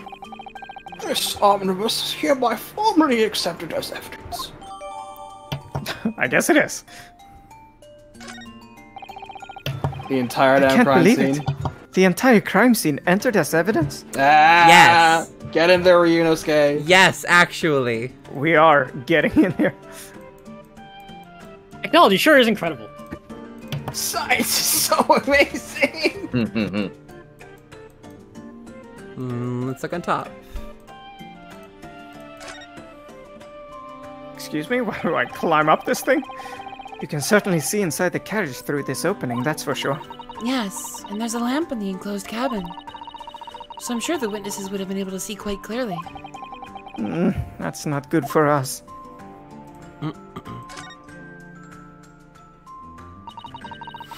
So this is the roof deck of the omnibus. Oh, you must have a wonderful view of London streets from up here. Give me a sec. So people sit all the way up here on bitter winter nights with the cold air rushing past them. And they have to pay money to do so. You're right? God. I can't imagine how cold it must feel. That just made me think of something horrible. Can you imagine being dragged around in the city in the freezing cold as a punishment? Perhaps that is the real price you pay, to stay out so late.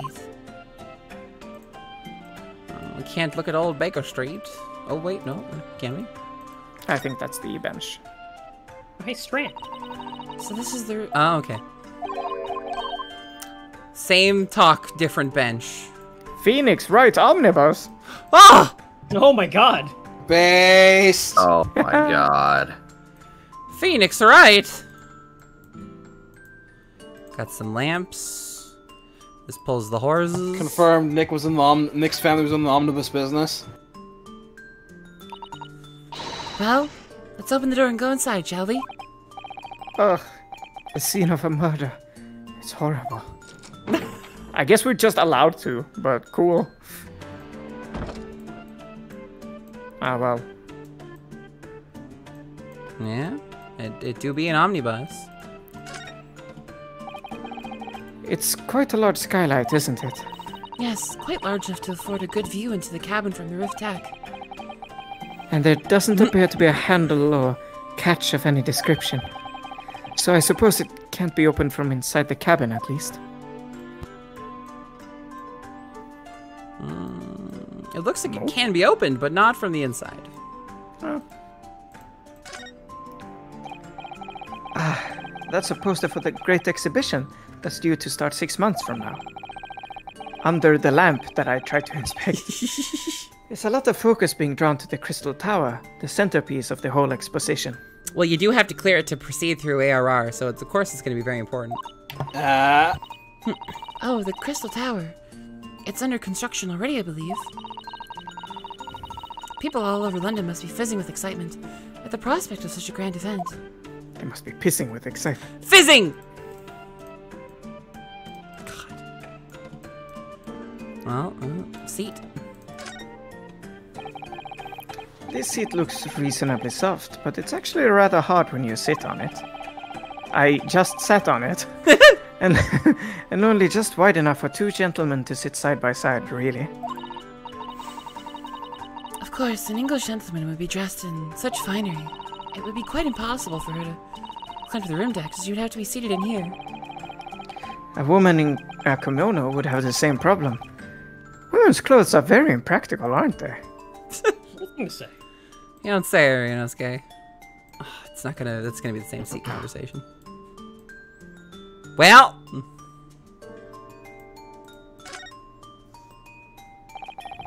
It's blood. That's blood that soaked into the seat. The victims, obviously. Yes, and that seat would be clearly visible from the roof deck. Would you really stab somebody in full view of the other passengers like that, I wonder? Well, yeah. It was after dark, and there was a lamp on in here, so perhaps the culprit couldn't see anything outside through the skylight. Whichever way you look at it, it doesn't seem like it was a planned attack. An unplanned attack? Nothing on the floor. We can try to look at the handle. I'll try, and if not, we'll just but I don't think it's gonna... A spontaneous stabbing decision, you could say. Oh! Ah, the seat has a handle, it seems. Ooh. Hello. This looks like all sorts of equipment that might be needed to keep the omnibus running. Feeding tubes, tubes to repair wheels, blankets, horseshoeing tools. So it's a storage compartment for the coachman to keep his things, it seems. There doesn't seem to be any space for passengers to stow their luggage, that's for sure. Well, I don't imagine it would be very convenient for that purpose anyway. We're in the kitchen, I'll be back. Well, oh no, Ron, no! I suppose I might go to the toilet at the same time, then. No! We could do with a short little bio break, maybe? Go to the bathroom, right now. Hit the save button. Right now! Go to the bathroom, get the water. instruction. Go quickly. Hey, Duck, what's up? Hello. What is up? That's a good question. Oh, I've been ordered to stretch. So I'm hanging out on the stream, right? And they make me do things. They make me do things for Twitch. Isn't that crazy? No, that's pretty sensible to me. Yeah, but like I'm not like the streamer or anything. I'm just like someone who's there. But they're still making me do things. Like, it seems kind of weird to me. I mean, it sounds like you're an integral part of the stream process then. Yeah, but what am I really getting at? What is it all? What's the meaning? It's actually 56 months now, so hey, Duck, can I get a terrible Irish accent? You sure will, just wait. Well, I'm sure I'm going to offend somebody with this.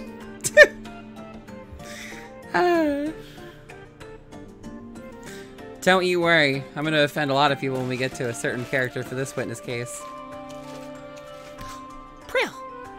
Jesus Christ. Yeah, there we go, right? If we ever meet, you're going to stab me. Oh, we're at the top of the morning there, Nessa. How you doing there, little child? You just woke up there, eh, lad? Well, shit, why don't you just voice the character yourself? Alright, lass, you just woke up there, and I saw you were waking up there in the morning. Pretty daft to be waking up at 2 a.m. there, don't you know?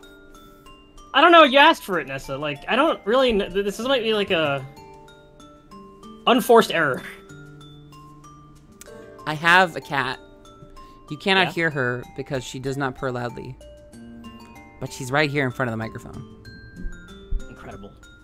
Do you have anything to say, Miss April? That was needed. She was so noisy earlier. You're so noisy earlier, April. You don't got anything to say now?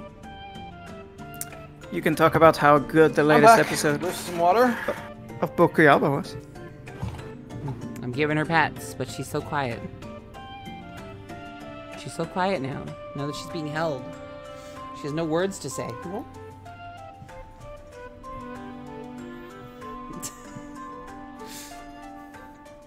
An April cam, yeah.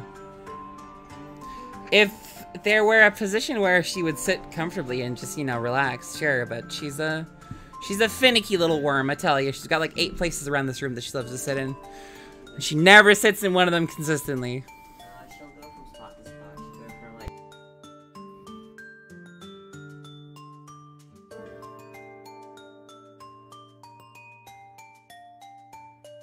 Chomps.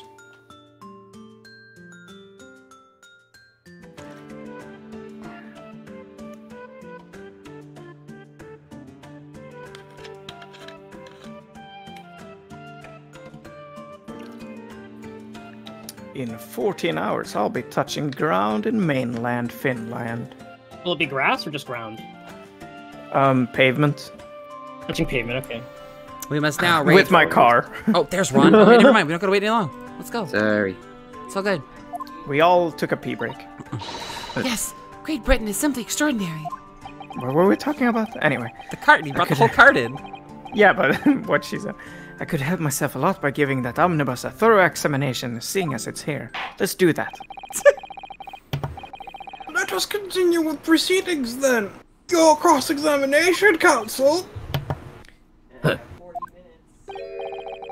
Pray don't expect the Nipponese stray to understand the intricacies of a British court's cross-examination rights. That's a mouthful.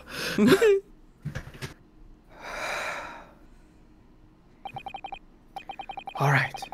My first cross-examination in a British court. Focus, Ryunosuke. Focus. Do your best. It's cross-examination time. It sure is. That. Yes, I think it was some time after 10, wasn't it? Oh, yeah, yes, sir. That's right, sir. Yes, ever so cold it was, sir. And you had 4 passengers on board at the time. Is that correct? Yes, that's right, sir. Not traveling in the same parts. Bus, of course. No. And there were no other passengers when the incident took place. No one alighted, for example. You're quite right with that, sir. No other passengers like that, no. None. So nobody fled the scene of the crime then? I have to say, the boss insists on running. He does every evening. The last day. I wonder sometimes if it's altogether worthwhile. Yes, it's hard to say. What do you mean by that? Well, we're being so cold and everything. 20 pence to run, you see? Yes, I spend that much hub on the way home. Try to warm up again. He's so soft and dainty. Hold it! They sat next to each other. And you saw them through the skylight in the roof of the carriage? Ron. Ron?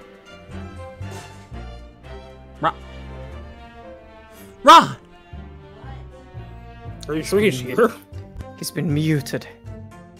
That's right. When you sit on the top deck, the window's right there at your feet. Welcome. Ron. Sorry. There was a lamp on the inside, so I had a pretty good view. There were 2 of them. The 2 of them were wearing hats, and I couldn't exactly make out their faces. But there's not a shred of doubt in my mind that it was Mr. McGilded. How can you be so sure?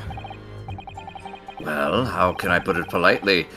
McGilded is a gentleman of rather small stature. I couldn't have mistaken it for anyone else. Let's not forget when the vehicle came to a halt, the only people inside the enclosed cabin were the deceased Mr. Mason and Mr. McGilded. There is no room for doubt here. I really wish there was. I point. He's so pointy. Hold it! You actually saw the exact moment it happened? Ron, you know, it'd be really funny if you gave this guy like a trucker voice. like Guy Fieri. Oh, them Duke boys. Yeah. Well, didn't I already testify to that? Yes! Or a fair dinkum, hard-working city bankers not considered trustworthy these days. Oh, no. I didn't mean that. This is no good. I've really got his back up. Perhaps you could just tell us what you saw in a My lord. Sure, number 3. What's the meaning of this? My mind is made up, my lord. Completely and utterly made up. I can't. Wow. Made up about what? Chad, I gotta tell you right now, there are some voices in the call going on right now that I did not know these people could make. Just throw that out there. I don't like the stinking rich. Never have. They always up to something or other that they shouldn't be. Every one of them. And that little leprechaun of a man is no exception. Oh, he can't fool me. See a chump. Oh, the scales! There's no point wasting time listening to any more of this. That's my opinion on the matter anyway. Well, I better get used to those fires. I'm gonna be burning the handle anyway. That is precisely what I was about to say. As a foreman of the jury, it's my duty to set a good example to my fellow jurors. Oh, fuck. Have a toast funeral. What is happening here? Let me see. Ah, yes, it seems that that's how the members of the jury give their verdicts. With fire? Apparently, yes. White for innocent and black for guilty. As the 6 members of the jury make up their minds about the case. Holy shit, foreign shit. Right on time. One by one, they each cast a ball of fire into the great scales of justice, as we saw a moment ago. So, if those enormous scales fall completely to the black side, does that mean... Let's do our very best to make sure that doesn't happen. Huh. Those big scales are the only reason that someone's left hand sleepless in the world. Now I'm even more worried than I was before. Just what are you trying to say? Very well. Court acknowledges the change in the jury's stance. Counsel of defense, please continue with your cross-examination. This is a nightmare. They really have already set up the pendulum scale. That's right, I stabbed him. I screamed, I did. He stabbed him, you say? And you were sitting up on the roof deck, were you? Yes, that's right, sir. I was up on the roof seats. I remember seeing the little gent sitting next to the fellow that was stabbed. I'd been thinking about a new hat design, you see, so I was just gazing absentmindedly around. It just won't stay on his head. It just won't stay. I buttered it. Ah! But then I happened to look down through the skylight.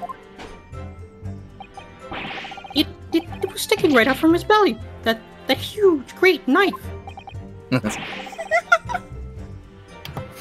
grim sight indeed. That didn't help me at all. The jury look like they're even more convinced my client did it than they were before. I'm convinced I killed him.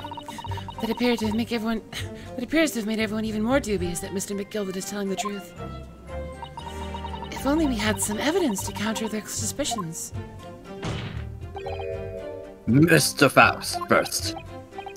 Oh, yes, sir. Is this the knife you saw? Oh, good grief. Yes, that's it. That's the very one, sir. Good grief. Is that... Yes, counsel. This is the blade that was driven into the victim's belly like a stake through the heart. Dracula's Jesus Christ, this guy.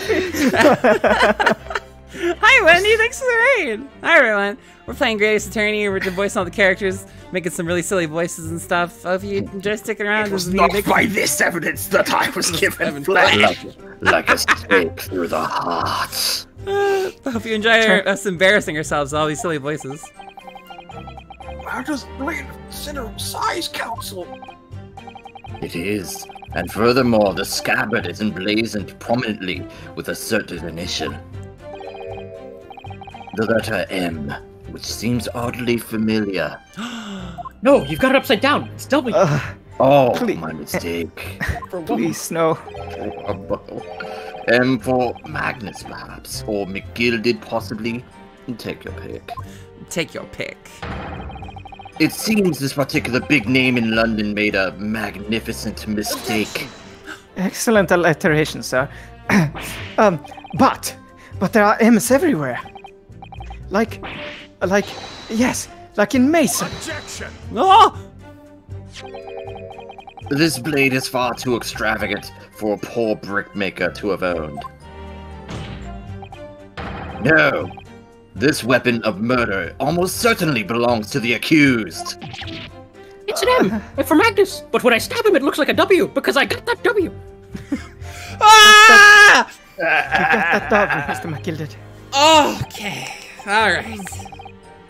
Not conclusive, but certainly compelling, Counsel. Oh, you played Idle Fighters, Andy. Yeah, that did Idle Showdown. That did come out. I have seen a bit of it. It looks interesting. I hope it gets updated more.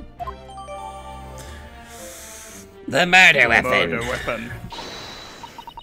My lord, if you'll forgive the interruption. Juror number 2. Go on. Mr. McGilded is a pillar of society and a gentleman, and a gentleman's word should be sacrosanct. However, those of us in service know we must accept hard truths. Wait, what are you about to... Dispose of the rubbish. Discarded. Well, this is unfortunate. No.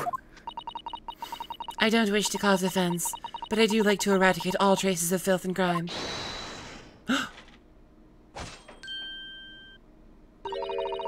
I painstakingly typed every word out of here today, and cross-referenced all the facts. As such, I'm not in a position to draw only logical conclusion.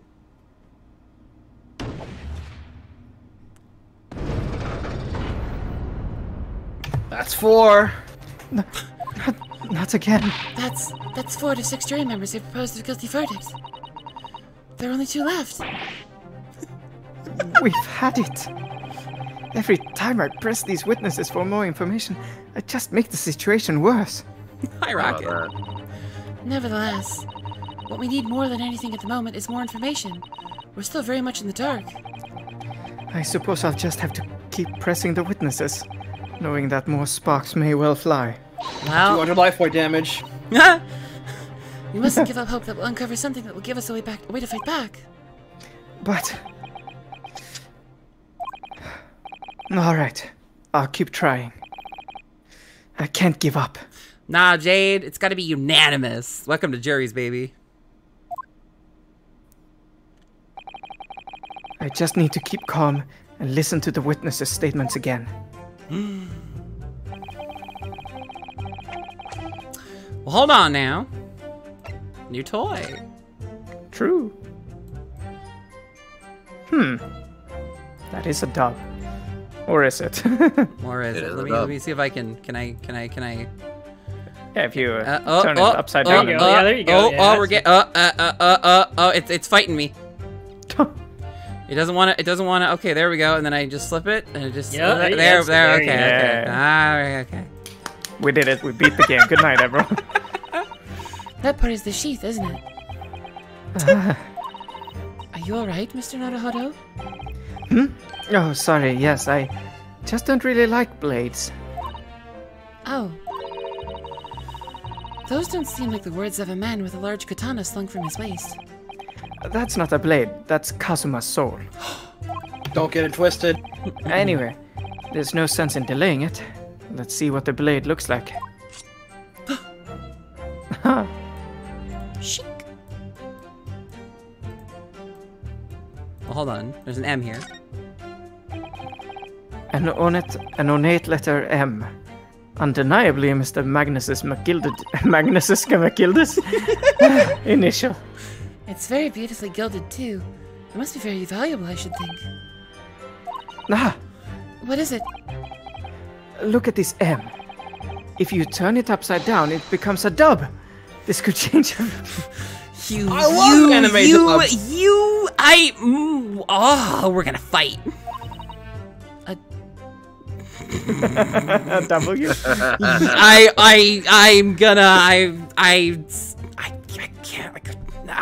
A dub? Yes, this is one of those, you know, memes. Turnabout cases. I'm sure of it. God damn it. I'm afraid I don't know it all, but what I'm sure of is that this is an M. Oh, well, that idea was quickly quashed. Hold this I've got that W Riz, I tell you what. God. That looks a lot like blood. It surely is blood. The victims. An Englishman's blood looks a lot like a Japanese man's blood. You're human. Blood is blood. Get used to it. Did you think it wouldn't? Sorry, it's just that we've only arrived here in Great Britain. I'm finding it a little hard to adjust. Yes, I do understand.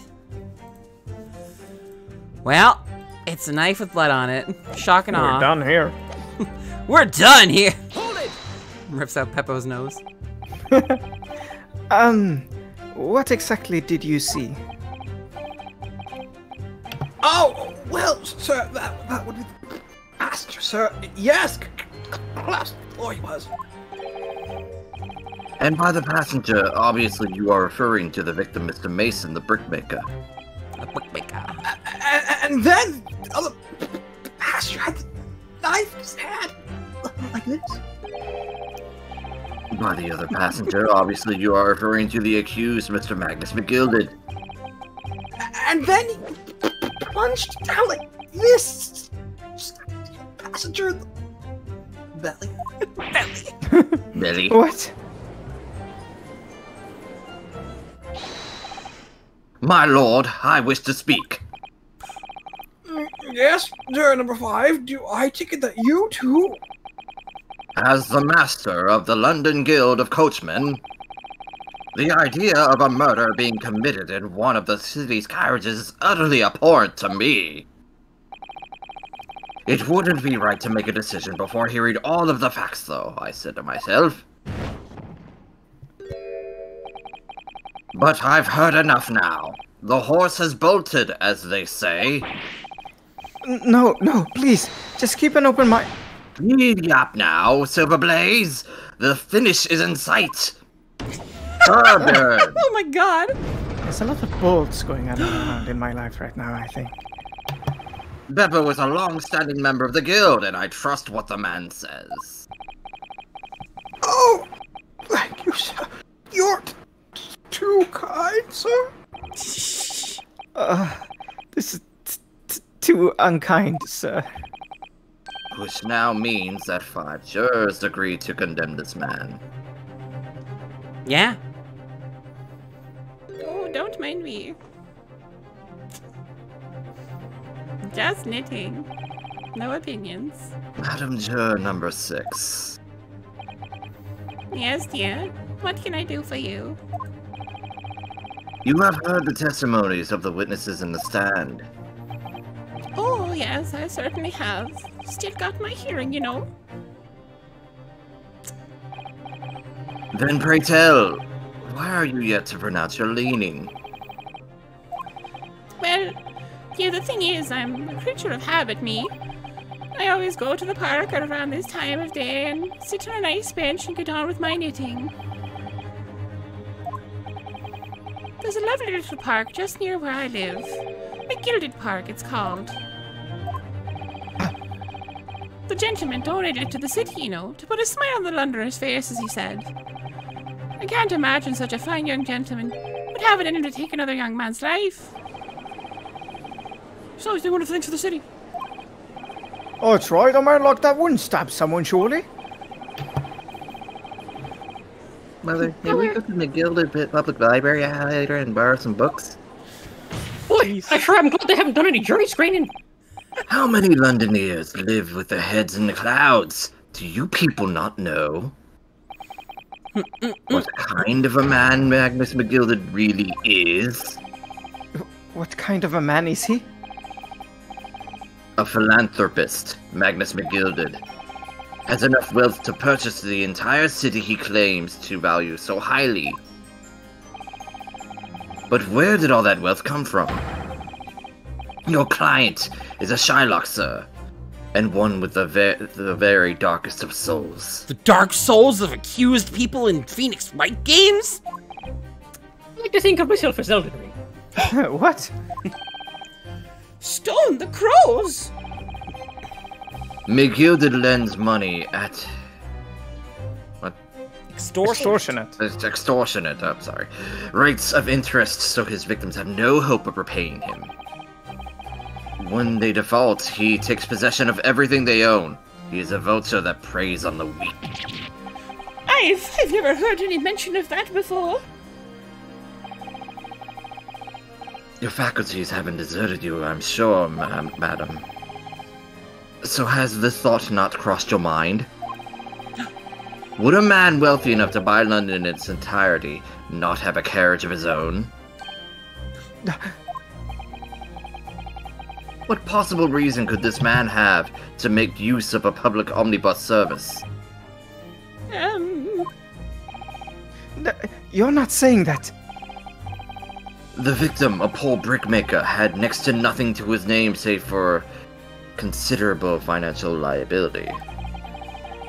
It will come as no surprise that his creditor was the accused Magnus McGilded. No.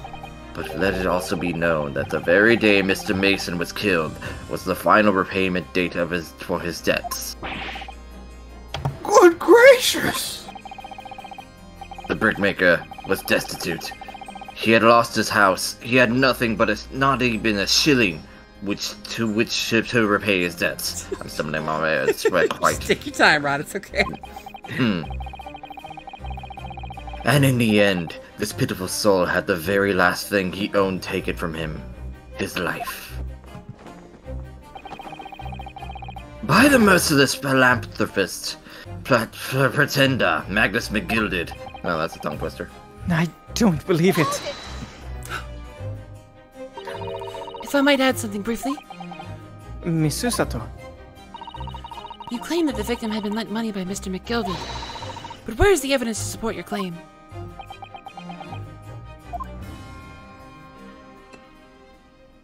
I made it the fuck up.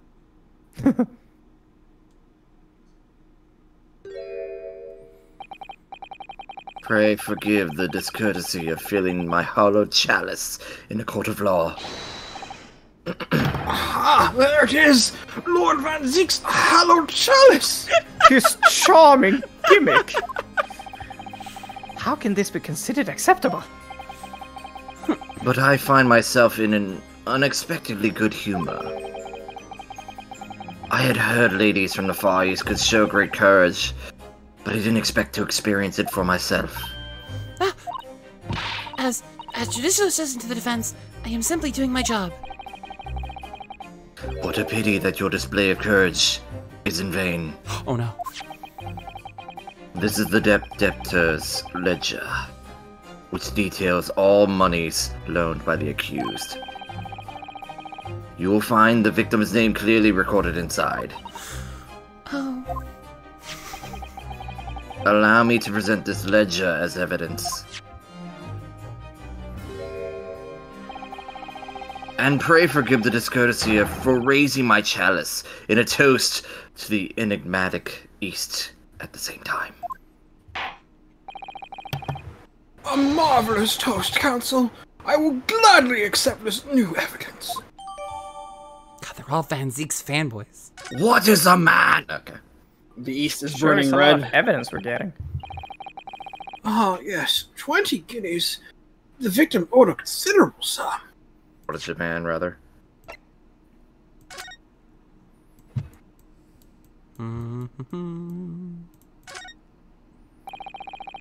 His portfolio must contain all sorts of secrets of London's gentry.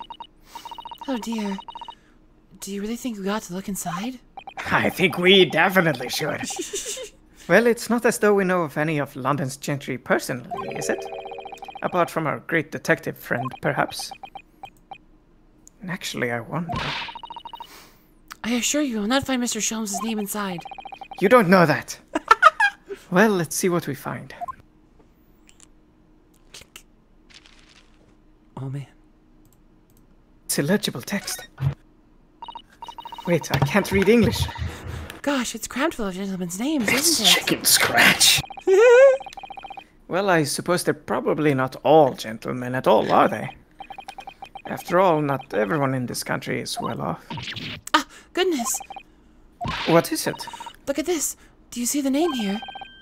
Bruce Fairplay. Should that mean something to me? It does sound strangely familiar, actually. Bruce Fairplay, the witness testifying at this very moment. Oh, yes, of course. The banker. Why is his name in here? Ah, he borrowed 20 guineas, did he? And look, the repayment date is fast approaching. It's possible that this is just a coincidence, of course. But this could be very useful information. Interesting. Okay. No new dialogue. I love my wine. Now, hold on. Open it up.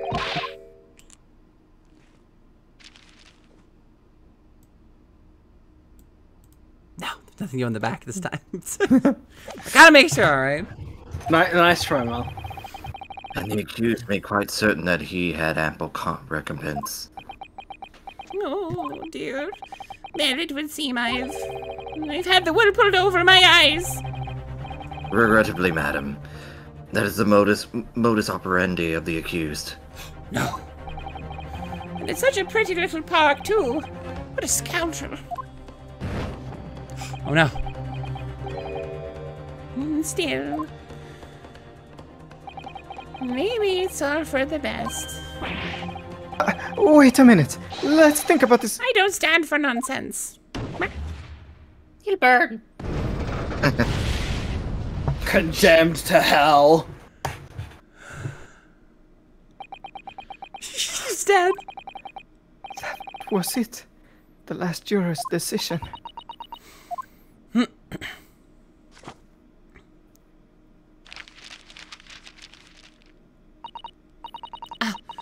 According to this Encyclopedia of British Law, when all members of the jury have concluded that the defendant is guilty, court proceedings are suspended, and the presiding judge will deliver the final verdict and sentence. That's what it says here. The final verdict. It's over then. Oh! There's a footnote, though. A footnote? However, the defense... All 6 members of the jury are now in agreement in this case.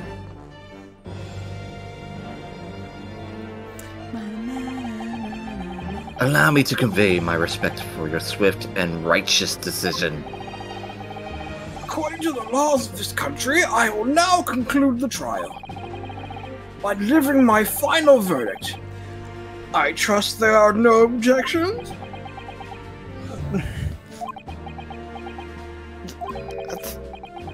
Miss Susato, just tell me one thing. Oh, yes? You were in the middle of saying something before. The footnote in your Encyclopedia of British Law. However, the defense... What did it say next? Oh, yes, of course. One moment. When all members of the jury have concluded that the defendant is guilty, court proceedings are suspended, and the presiding judge will deliver the final verdict and sentence. Then the footnote says, however, the defense has the right to demand a summation examination of the jurors at this point.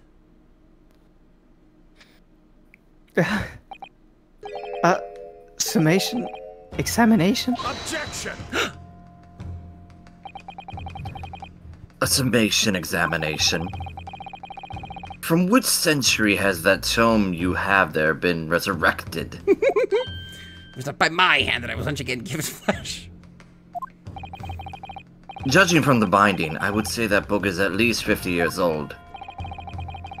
Any modern text on British law wouldn't even give such an antiquated procedure a mention. It is a relic, long forgotten, and certainly no longer practiced. Yeah, that's what you want, huh?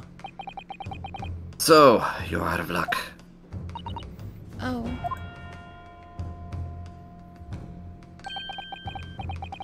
What even is it, Miss Susato? This so-called summation examination. Oh, one moment, and I'll read about it. You would demand the right to a procedure before you even understand what it entails? Typical Nibanese. Alright, Mr. Naruhodo, I think I understand. It seems that under this procedure, we would be able to appeal to the members of the jury. To do what, exactly? Appeal to them to change their leaning and reverse their decisions. And it says here that, if successful, the proceedings of the trial must be resumed. Make them reverse their decisions? Yeah. A new gameplay system? Right. People in the room. Oh no. Yeah. Yes, time's gone by. Barristers would use a summation examination to attempt to influence the jury's decision. That procedure... I'm good. But that procedure became something of a formality with no practical benefit, really. So it rather fell out of use. I wonder why. Because it was devoid of purpose. Devoid of purpose.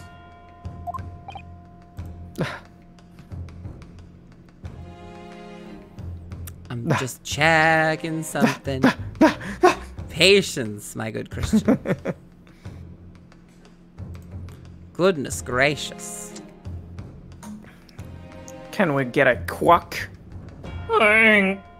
Excellent. Alright, I gotta drink water. Oh no, stop doing that.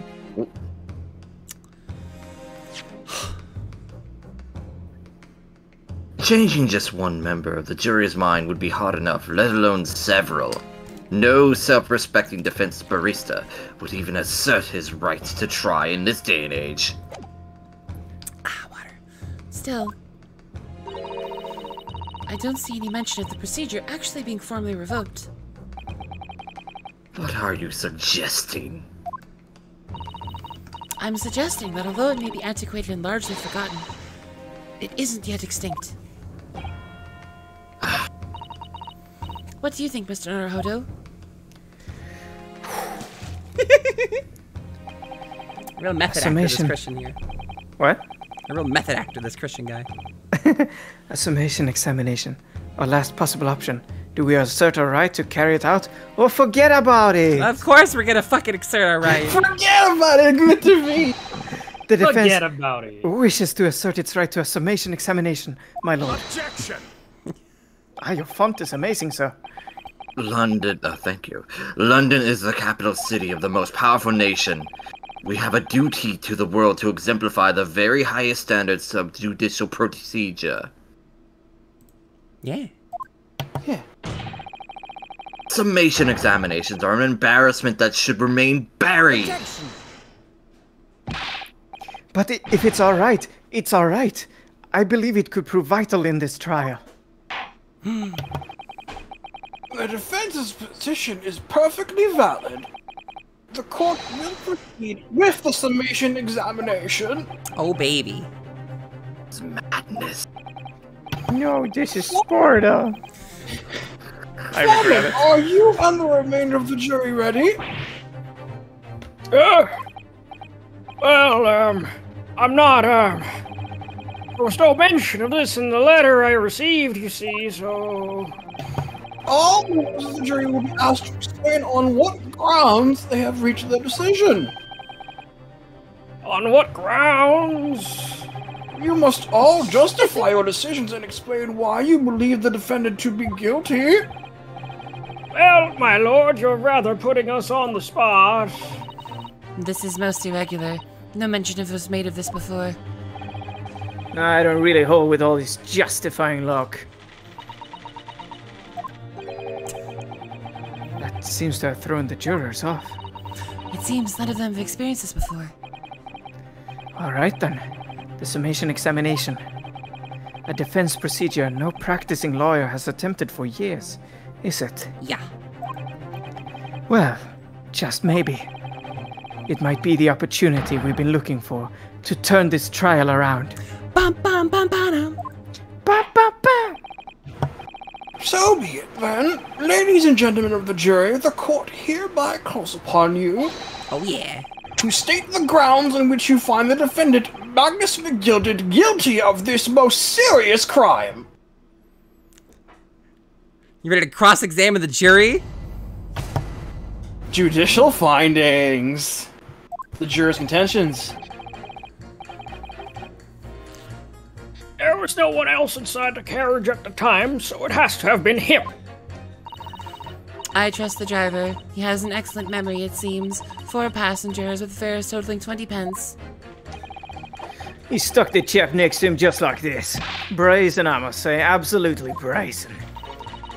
I have simply typed and collated all the statements made thus far and drawn the logical conclusion. You can trust the guild. Fair fares are our motto. We haven't raised prices above 4 pence for years. So who's good at math in the call and sees the issue already? Wow. Oh man, there's a contradiction somewhere in this testimony, I tell you what. Wow. The scoundrel stabbing that poor man on the floor beggars belief. Nice horns there. I'm starting to wish I hadn't pushed for this now. Oh, come on, Ryunosuke. Some of the jurors don't seem to have wonderfully formed arguments, though, do they? Well, let's see what we can do. We need to get these 6 people to change their minds. I'll have to throw everything I can at them and use some very persuasive language. Thankfully, I'm an expert at English. Dictionary. Just a moment, Mr. Naruhodo. According to my book, that's not quite how it works. Oh? I thought I was going to have to thaw their icy minds with some heartwarming rhetoric about the defendant. I am very smart today. Oh my god. Ryunosuke, you're such a fucking nerd. I love him. Actual Dorkatron. Unfortunately, once the jurors have decided the defendant is guilty, they're unlikely to heed anything that the defense says. True. But then... They've reached their conclusions by their own reasoning, you see. Your pleas will just sound like excuses. In fact, it could recoil on you. The more you try to persuade them, the more entrenched they may become. Then what on earth am I supposed to do? Oh dear. I'm just citing what I've read about in British law, Mr. Naruhodo. Right, I'm sorry. Do you have any idea how to make this work, then? Well, from what I understand, the key to this procedure is using the jurors' own words to make your arguments. What do you mean? Well, the 6 members of the jury are randomly selected members of the public. They may appear to present a united front, but the truth is, they are complete strangers who just happen to find themselves here in the courtroom together. And that's the way to break them down, you mean? I wonder how long that will remain true for. Completely random? They don't know each other? I don't know. This is Ace Attorney. Yes, exactly. This is Ace Attorney. We must listen very carefully to what each member of the jury says, and see if we can identify any contradictory statements. If we can then contrast the statements and pit the corresponding jurors against each other. Oh yeah, infighting. I see. So it's contradictions in what 2 or more jurors say that we're looking for. In a way, then, this is similar to a regular cross-examination. Oh, yes, I suppose you're right. Can he do it? Find contradictions in the statements and pit the jurors against one another to break them down. Sounds a little naughty when you put it that way. I would devour my prey. Alright, I might be able to pull this off. No, that's not right. I won't! I have to pull this off.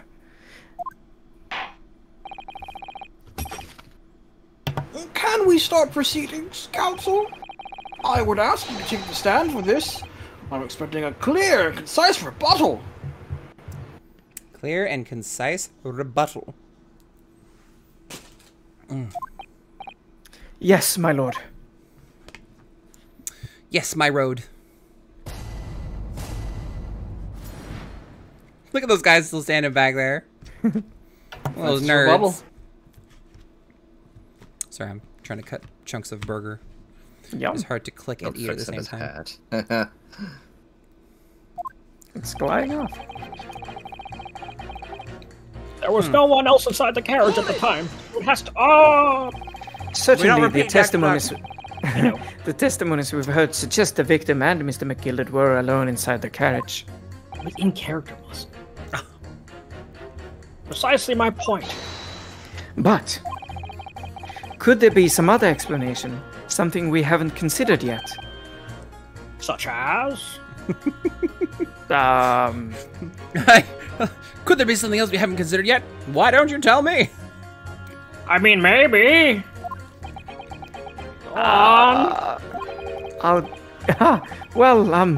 Perhaps that's something we could all work out together now.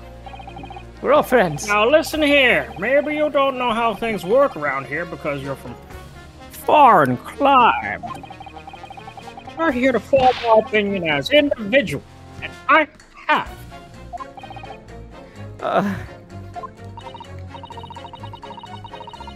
Oh dear. He doesn't appear to be in the mood to consider an alternate point of view, does he? I do like this music. It's very nice. No, I'm going to have to pit the jurors against one another, like Susato-san said. But, I mean, we have to get all of the dialogue. Finding contradictions in these Six-Pills assertions is the only way I'm going to succeed.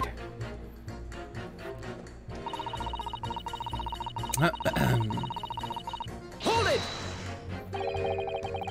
But does his ability to recall his takings that night really tell us how trustworthy the man is? I manage all his lordship's cash affairs, so I'm very particular when it comes to accounts. I see. A single penny can mean the difference between life and death, after all, can't it? That's a saying in your country? My point is, a man who finds his figures is a man you can trust. Those of us in service would swear to that, sir. Does that bench really need any more polishing? So if the good driver says that he saw Mr. McGilded in the act, I don't doubt him. The only task left to do today is disposing of the rubbish. Now wait a minute. One of the other jurors mentioned something about money, I think. Now would be a very good time to listen carefully to the juror statements again, Mr. Naruhodo. If you notice an inconsistency in what two different jurors are saying... I should expose it by pitting them against each other. Yes, let's see if I can do just that. In just a minute, let me get through this dialogue. Christian's gotta talk to himself for a bit here. Yeah, I sure will. Careful, you could hurt somebody with that. You're a fine one to talk. What if that sword hanging from your waist, huh? No, that's just my battered soul. Well, anyway, I despise anyone with too much money. Fuck. They're all the same, all stabbing some brickmaker or other behind the scenes. You mark my words. Objection! Brickmaker seems like a really bad profession to have. It seems very unlikely, doesn't it? Are you mad, man?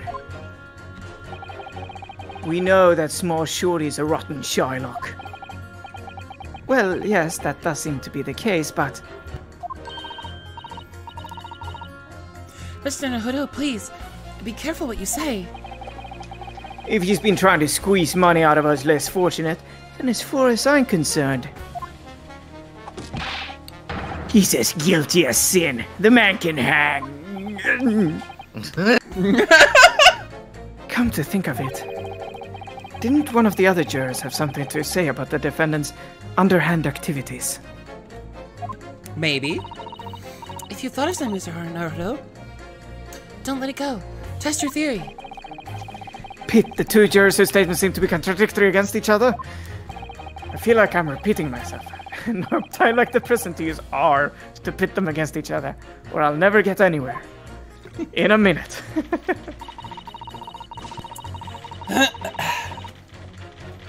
Look, give him time, okay? He's curious.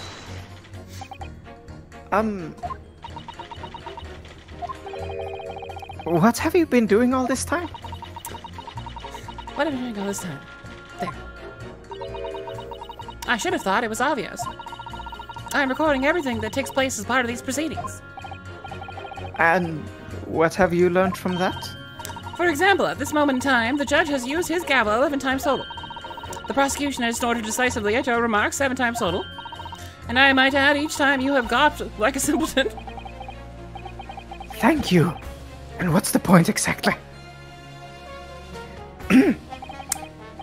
So anyway, madam, are you able to explain why you think the defendant is guilty? That is a conclusion I have drawn as a result of the copious notes I have typed. Clearly, but I'm asking you to explain why you've drawn that conclusion. Please don't distract me. It makes it extremely hard to concentrate on my note-keeping. This is going nowhere.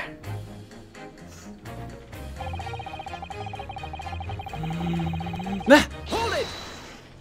Depends, you say. That's how much it costs to take the omnibus. That's right. As the guild member, I've decided to set a policy for all drivers across the city. One fare, no matter which bus you take or how far you're going, we have to compete with the rise of the motor car, you see. Wow. Us coachmen have to make a stand together. Motor cars, you say? Yes. And this murder on one of our buses is extremely damaging to our cause. It's beyond the pale. It'll lead to a decline in passengers, you mark my words. And it's all that rascal's fault. He has to pay. Ah yes, the murderer. A rascal. Is it the crime or his buses he's more worried about? That rapscallion. Oh, he's bossing. Anyway, every member of my guild is reliable and trustworthy. So, if the driver says he saw him do it, that fellow in the dock is as guilty as sin. Oh, Granny. Hold it! I really think you should stop waving that needle around. You heard what the good coachman said before, didn't you? That hideous man stabbed the poor fellow. Just like this. Yes, that is what he said, you're right. McGilded Park is such a lovely little place, too. I've always enjoyed resting my legs there while I get on with my knitting. And I had thought that anyone who donated such a delightful place must be a fine fellow indeed. I suppose I was wrong. Whoever would have thought he was a miserable, murdering moneylender without a scrap of remorse? Oh, help. She's as sure can be that he's guilty now. What a terrible time to take a bite of food, Mel. Your timing could not be any worse. Oh, God. The old lady certainly seems to know her mind, doesn't she? No. So, we just need to find 2 jurors with contradictory statements and pit them against each other. Which is so much easier said than done. Is that perhaps what you were just thinking? How did you know?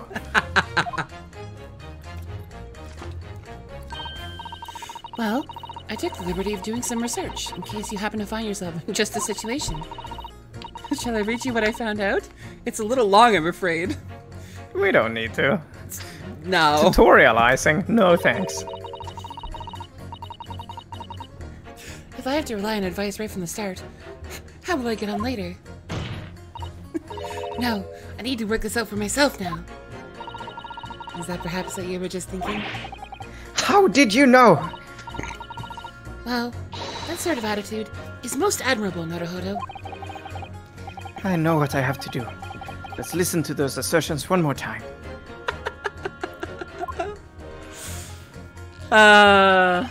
Alright. So anyway.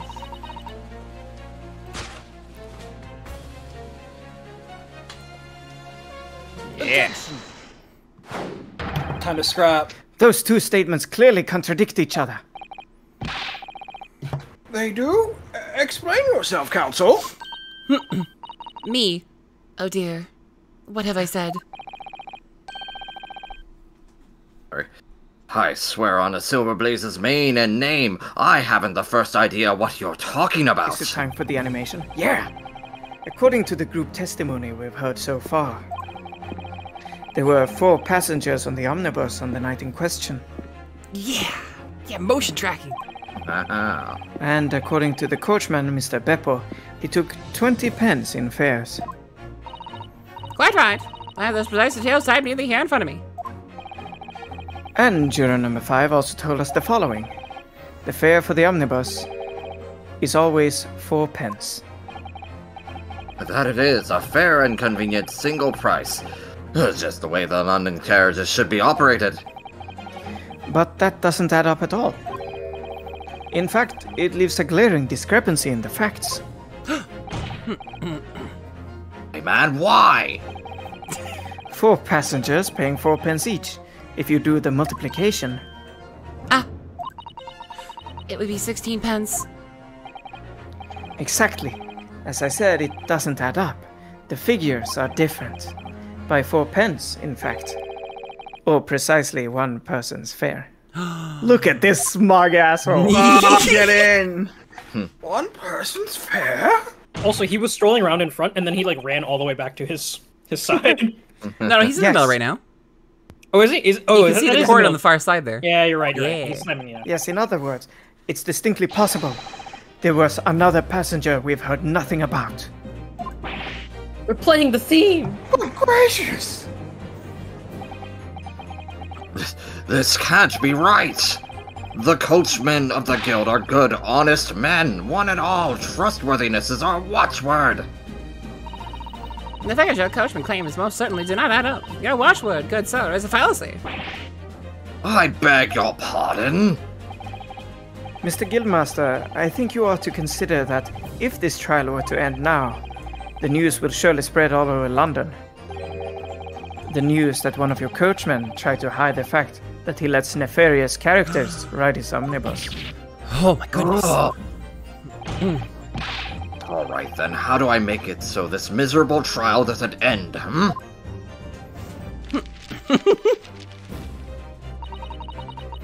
Well, according to my book here, you simply launch a ball of fire into the innocent side of the set of scales. Now hold your horses there, coachman. We were all in agreement. Why do you have to go and... Wait till I get my hands on you, Beppo! He's gonna kill Beppo! We're gonna have a new trial after this!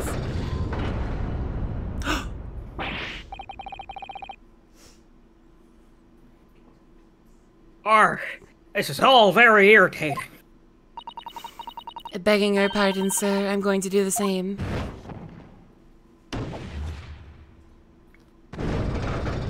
Set pendulum scale too.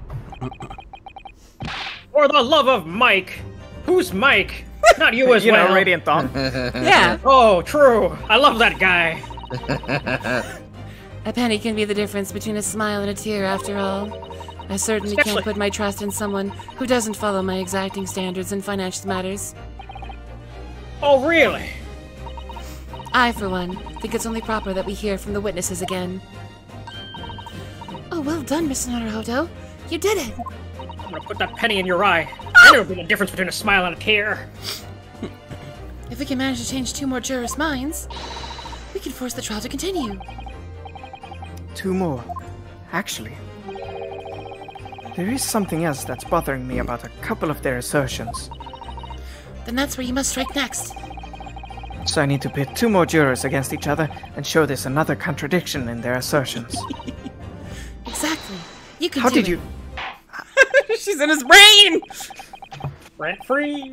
Well, the scales of justice have shifted, but they still weigh heavy on the side of guilt. Not heavy, my lord. Counsel, you have the floor again. Continue with your summation examination. That looks heavy, Your Honor.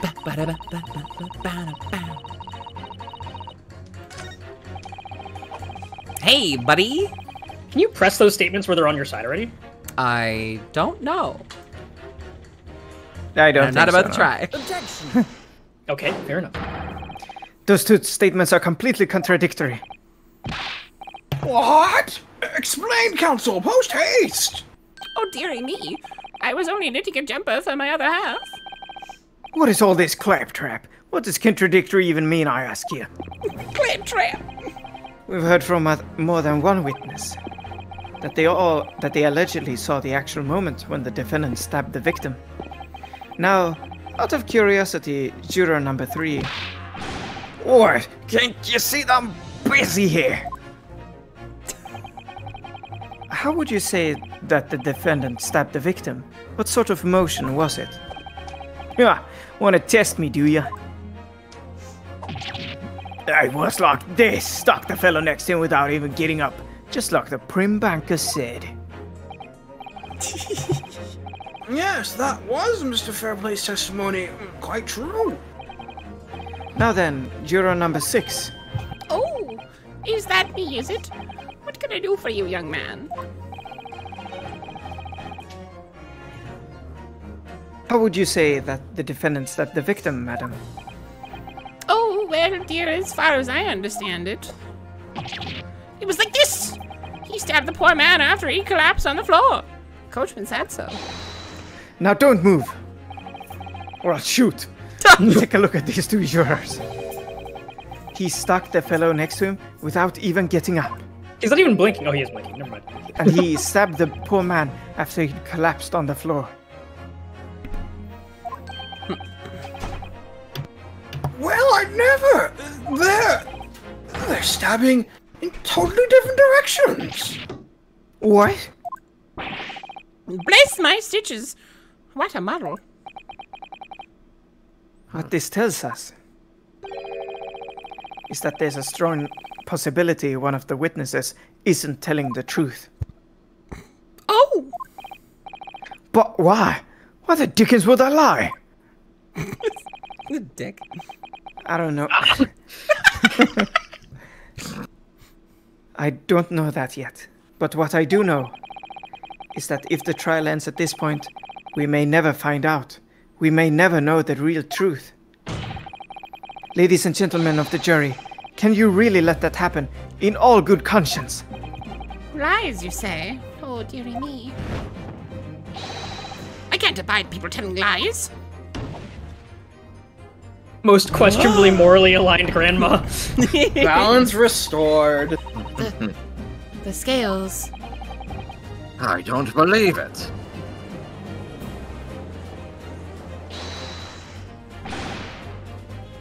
Wait! Now hear this, my fellow jurors.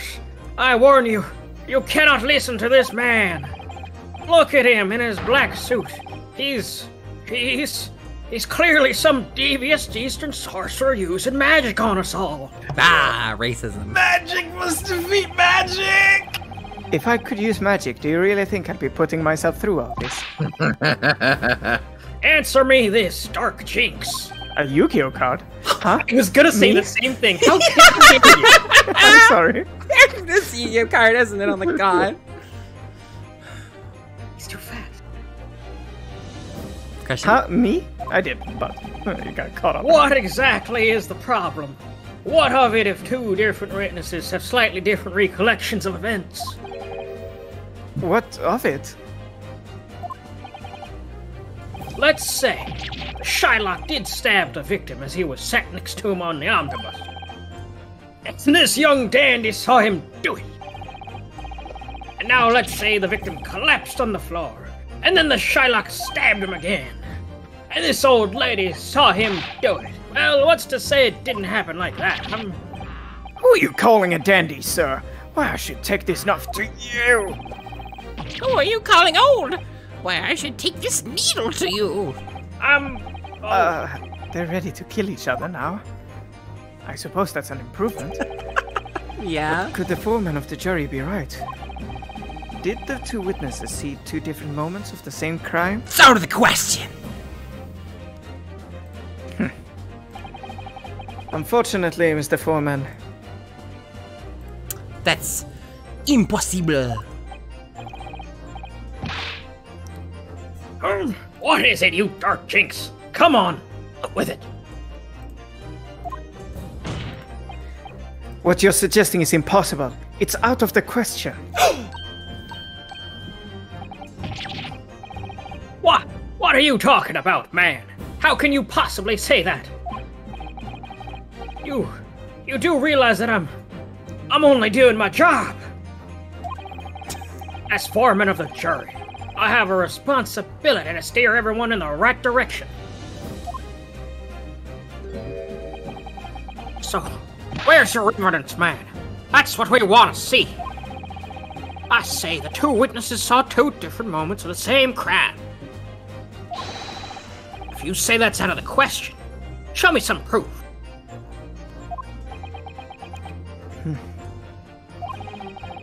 It looks like the only way I'm going to convince him is to present him with something he can't dismiss. Well? Some irrefutable hard evidence. What do you think it is? I know what it is. Ah. As you wish. What? I'll give you the proof. It's out of the question that the two witnesses saw two different moments of the same crime, as proven by... What is it? What is it? Raymond? Duh. Ron? Something tells me it just might not be outdated. Uh-oh. Uh-oh! Uh-oh. A single stab wound. A singular stab. This is the victim's autopsy report. According to what's written here, Mr. Mason was stabbed in the abdomen. Well, well, well. Only once.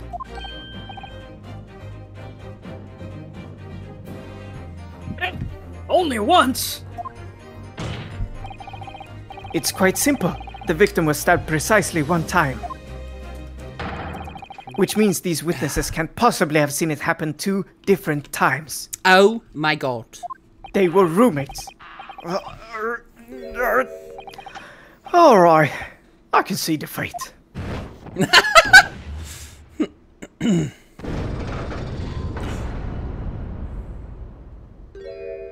Aha. Wait. That means 4 jurors are now leaning to not guilty.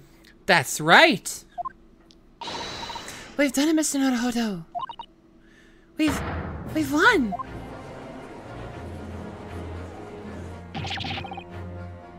What are you playing at, you dandy fool? Shut your trap, sir. Well, at least you've got some respect in you. No one deceives me. It's true. No one deceives him. But we had a consensus. That means you can't go back. I said shut your trap. I know a liar when I see one. And if the chap ever dares to cross the threshold of my shop, I'll take this razor sharp blade and shave every last hair of his head. You own a business? What? Please tell me he's a barber. And not the battlefield kind. Well, in a quite remarkable turn of events, the defense's summation examination has flipped the balance of the scales of justice. I should not have put poison on my knife. The jurors now stand at 2 for guilty and 4 for not guilty. It's still a hung jury, but that's the point. It's hung more on the side of innocence, so the court proceedings can continue. We will return back to the cross-examination of our witness testimony. It's not over. It's not over. We didn't beat the case because we told them, oh, you're silly and wrong. He's totally innocent. No, we still have to do the court proceedings, but we can do the court proceedings. It just means we didn't lose. Trial must continue. Continue. Yes, that's the meme I was thinking of too. I hereby ask the defense, prosecution, and witnesses to return to their places. And I call upon all of you to continue to pursue the truth. That truth. So, Lord Manzeeks, continue to substantiate the case for the prosecution, if you please.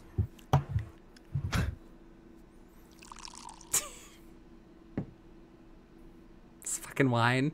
Take another swig. Oh yeah? Take another swig?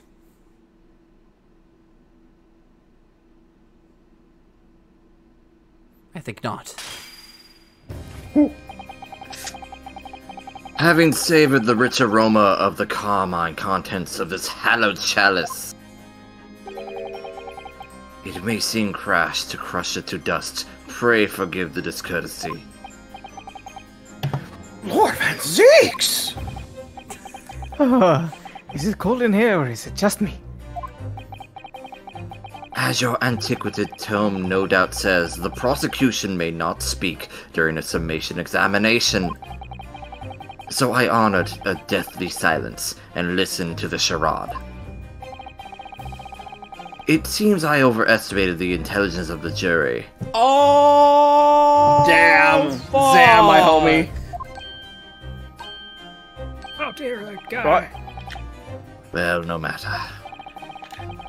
There is nothing so hard to prove as a self-evident truth, it would seem. No. And why else would we grace the courtroom with our presence after all? So, let us proceed to the next round of the battle.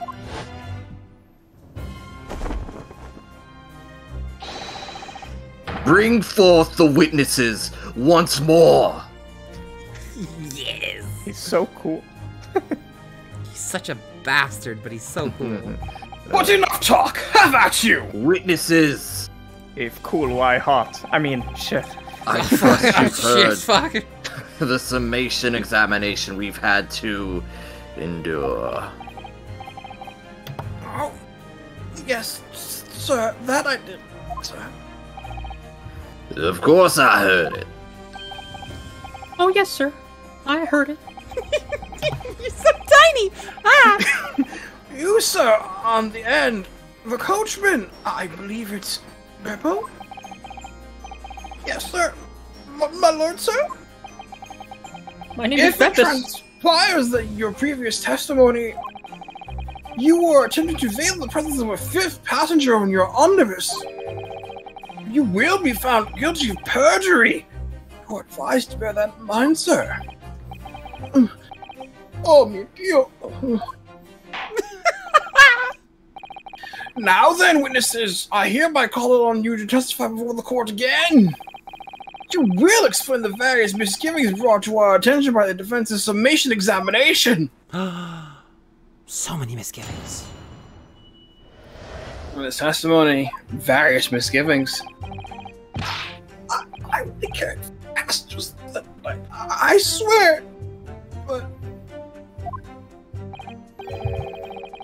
For one was told I had to pay 5 pence for the bus. He fiddled us on the fare, he did. And then I saw that blood-curdling sight as well. It's all too much. I hate it when people fiddle me.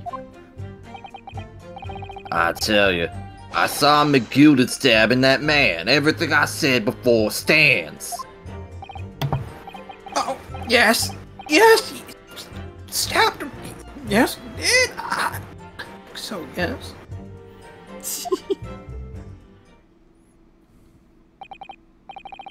Counsel, make sense of this for me, please.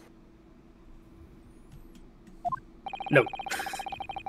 The phantom fifth passenger conjured into existence by my learned Eastern friend never existed. Well? The confusion has arisen from the coachman's sly little cozenage.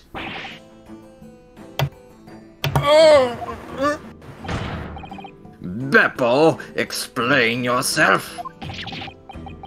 I'm terribly sorry, Guildmaster.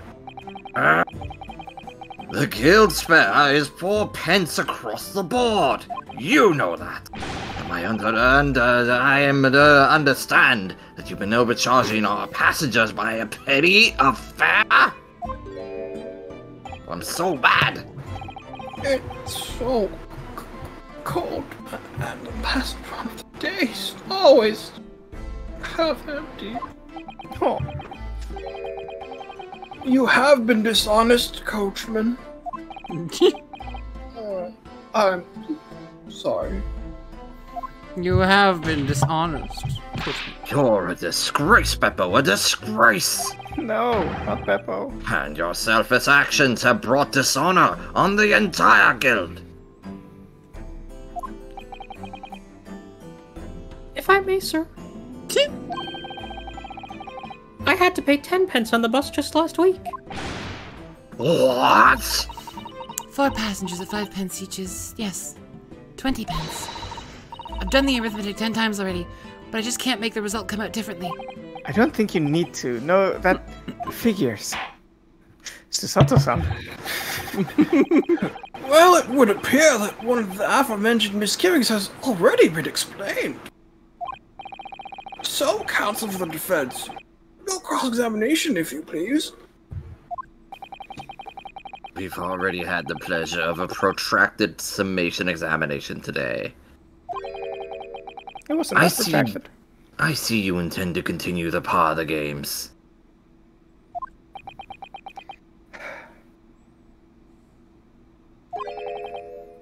Absolutely. He's gotta play his reindeer games.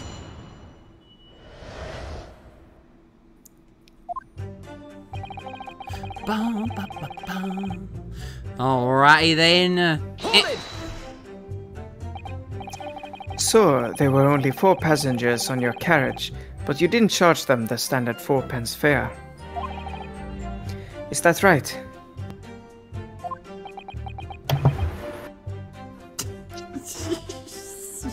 Fucking. He's so cold. It's impossible to make the last run of the day pay. I was so cold, it was all I could do just stop myself passing out. Oh!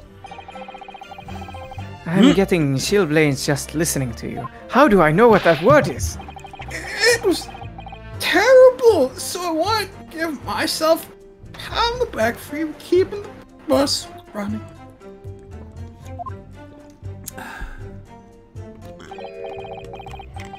Just a dedicated coach would serve an extra petty passenger. God!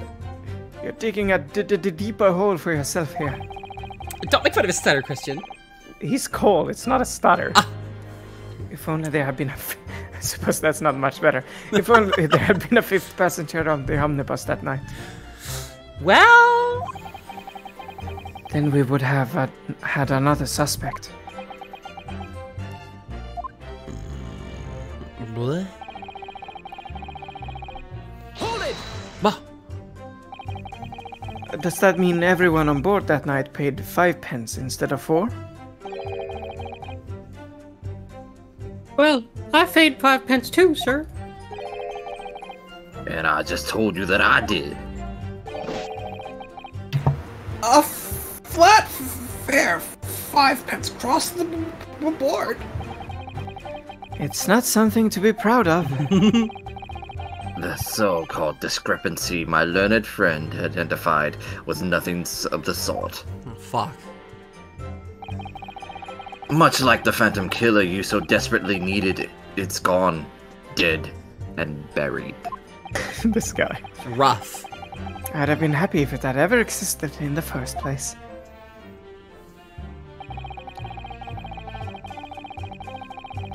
Hold it! This blood-curdling sight, you mean the murder, I presume? Yeah. Yes, sir. A loathsome sight. No one should have to witness the horror of the eyes of a man at the moment his life is taken. Oh, well, not exactly, sir. I mean, I didn't actually see the exact moment the gent was stabbed. Good gracious, really? We have another witness who did, however. The banker has already testified to it. But Mr. First didn't actually see the point at which the victim was killed. That may turn out to be very significant. Oh, you don't think? I heard the banker gent next to me take a sharp intake of breath, see? That's when I looked through the glass. That's when I saw that horrible blade poking out from his belly, all covered in blood. Every time I see a knife now, I can't help screaming, even when I'm eating. Zam, my guy. Hold it! So you saw the defendant, Mr. McGilder, stabbing the victim, Mr. Mason, who was sitting next to him. That's what I said, isn't it? It was bothering me before this was. Oh, yeah? For just a brief moment, he hesitated before answering the question. Anyway, there was only 2 of them inside the carriage, wasn't there? There's been much talk of a 5th passenger, but as of yet, 0 evidence. And unfortunately, that's true. Then what are you all wasting time for, eh? It's black and white. The man's guilty. Something about Mr. Fairplay's testimony just jars with me. I wish I could work out what it was. It jars with him. Like a mason jar.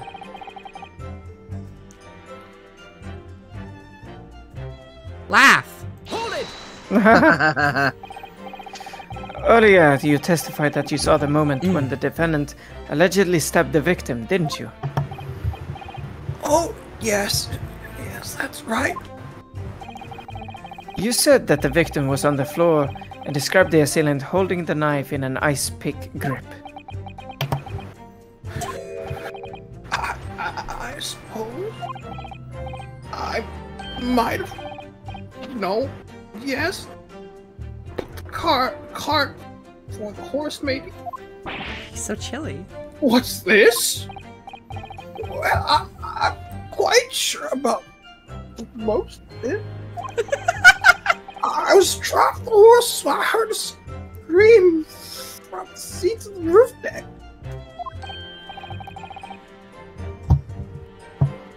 Oh, I expect that was me, sir. Then when I turned around, I saw the skylight. The gentleman was on the floor and the knife sticking up of his midriff. That's right, yes, and fell hold of the handles. The famous man, yes. So, in short, because it needs to be shortened, you didn't see the moment when the victim was actually stabbed at all. I really thought that I did. But when I go over it again in my head, I suppose I didn't actually see the precise one who was stabbing. Oh, what's going on here? Hello. Hi. Well, that's quite obvious, isn't it? Mr. First. Excuse me. Excuse me. Excuse me. Do you have something to say about that, Mr. Fairplay? If that is your real name? Now, you listen to me. I know what you're thinking. He didn't really see the exact moment the fellow was stabbed. What are the chances of that? Eh? Hey, look at his mustache. Are you asking me or telling me? He's getting flustered. It looks like a W. I might be able to extract some new information from him if I answer him cleverly. Could he have just happened to see the exact moment the crime was committed? Some days are like that. No chance. Some days are like that. Well, it is a little hard to believe, certainly. Unless you spend your time peeping through a skylight on the top of an omnibus, that is. Peeping? I'm a respectable city banker, I'll have you know. And I know what I saw. I remember it clear as day, as a baller at day. It was a grim scene, I don't mind telling you. Thank you, Mr. Fairplay. Oh, excuse me, Just get a little hot on the collar there, my lord. I would ask you to supplement your testimony with a clear statement about what exactly you saw. Oh, I can do that, alright. I'll tell you just how grim it was. The Grim Adventures of Bruce Fairplay. Do you think I'd forget the sight of her blood-soaked hands after that butcher stabbed the man? Wow, how convenient. How convenient that you saw his blood-soaked hands. Yes, how convenient. Blood-soaked hands. Well, perhaps soaked is laying a little thick, but... Like the blood on his hands? But anyway, there was definitely blood all over them. Both of them were covered in it. Oh, both of them, okay. Soaked, you could say. And you saw that from the roof, through the skylight. Well, the skylight's reasonably large, so it had a pretty good view. And there was a lamp on the side of the carriage as well, so I'm quite sure of what I saw. This banker's latest statement. I feel sure there's something not quite right about it. When you feel something doesn't add up, Mr. Naruhodo, that's when you should have a good idea. Well, that's when you should have a good look through the court record. I'll just soak it all in. Not long ago, this trial very nearly came to an end. Somehow we managed to keep our chances alive here. I can't waste this cross-examination. I have to use it to bring some new facts to light. If you're not careful when you press these witnesses, the danger is that the jury will end up believing something unhelpful as they did before. Maybe. But we can't let the fear of that happening stop us from uncovering important new information. Yes, you're so right. I need to pay careful attention here. I don't want to miss even a flicker of a reaction among these witnesses. Among Us! Yes. Sorry, I Well, they already reacted. It's okay. don't know what took over me. It just came into my brain. Your Honor, I think that we need to call an emergency meeting. I'm the little guy.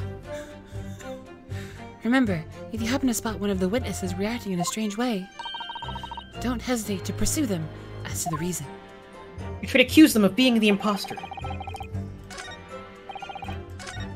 I'm taking this joke too far, because someone had the gall to make it in the first place. In for a penny, in for a pound. Hold it! Oh, fuck. I'm so bad. I pressed the wrong button. Oh, them Naruhodo And you boys. saw that from the roof. This banker, I'm feel sure. That's right. That's right. Not long ago at this trial. Waste cross-examination. I knew.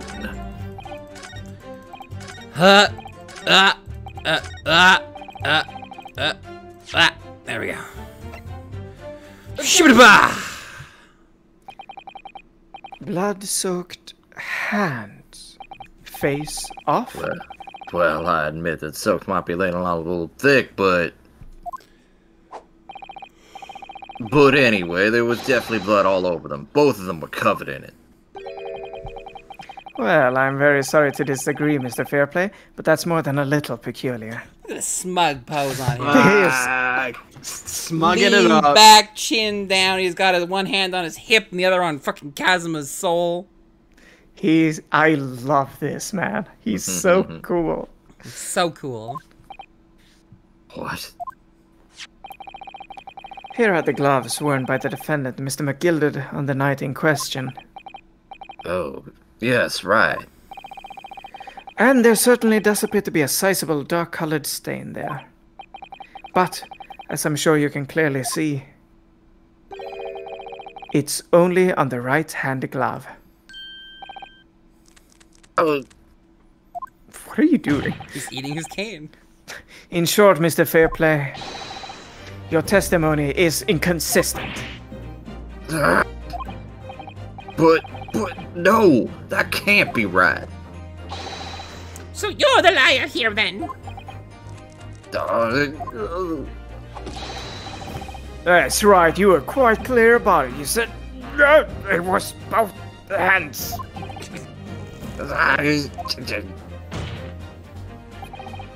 Mr. Fairplay, if your last statement was a lie, it calls your entire testimony into question. You say you saw the moment the victim was stabbed, but is that really the truth? Objection! Mr. Dieter? It was a simple mistake. You can't simply justify accusing this man of lying. Yes, it wasn't both hands, it was only one, but that fact remains. The victim's blood was on the accused. Objection! No, Mr. Fairplay categorically stated that he saw blood all over both hands. Which means there's a strong possibility that this witness was deliberately trying to mislead the court. Why? I'm a city banker, for pity's sake. My word should be the gold standard. I'm a gentleman. I'm not some gutter snipe. Upstanding members of society don't prevaricate. Prevaricate. Thank you. I don't know what that word means, Mr. Fairplay. He's claiming to have no reason to lie. But is that really the case? No.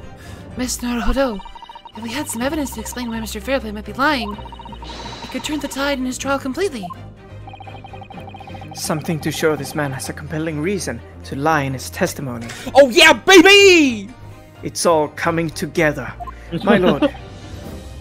Yes, counsel? The defense is ready to present evidence. Why, Joe? Are you sure? I mean, finally! Yes, evidence that will clearly demonstrate why Mr. Fairplay had reason to lie in his testimony. He's gargling so hard his skin cut out. Very well. I hereby call on the defense to present its evidence. The evidence that demonstrates a motive for the witness's alleged deception of the court. Take that! This is a list of the debtors who owe money to Mr. McGilded. A list of innocent victims crippled by the accused extortion. Huh, well, the point is, among the names of those debtors is your name. Mr. Bruce Fairplay. What? Nani? Mr. Fairplay, are you currently indebted financially to the accused? No, well, it's barely worthy of being called a debt. According to this ledger, you owe 20 guineas. Not an inconsiderable sum of money, wouldn't you say? Wait, what of it? Let's suppose Mr. McGilded were to be found guilty of murder. What would become of your debt in that case? These documents state that the loan agreement is forged between two individual parties. Therefore, were the creditor, the defendant here, to be sentenced to a capital punishment, all outstanding debt which was owed him would be annulled. They would cease to exist. Cease to exist? Mr. Fairplay, is it not the case that you claimed in your testimony to have seen something you never in fact saw, in a devious attempt to annul your debt of 20 guineas to the defendant?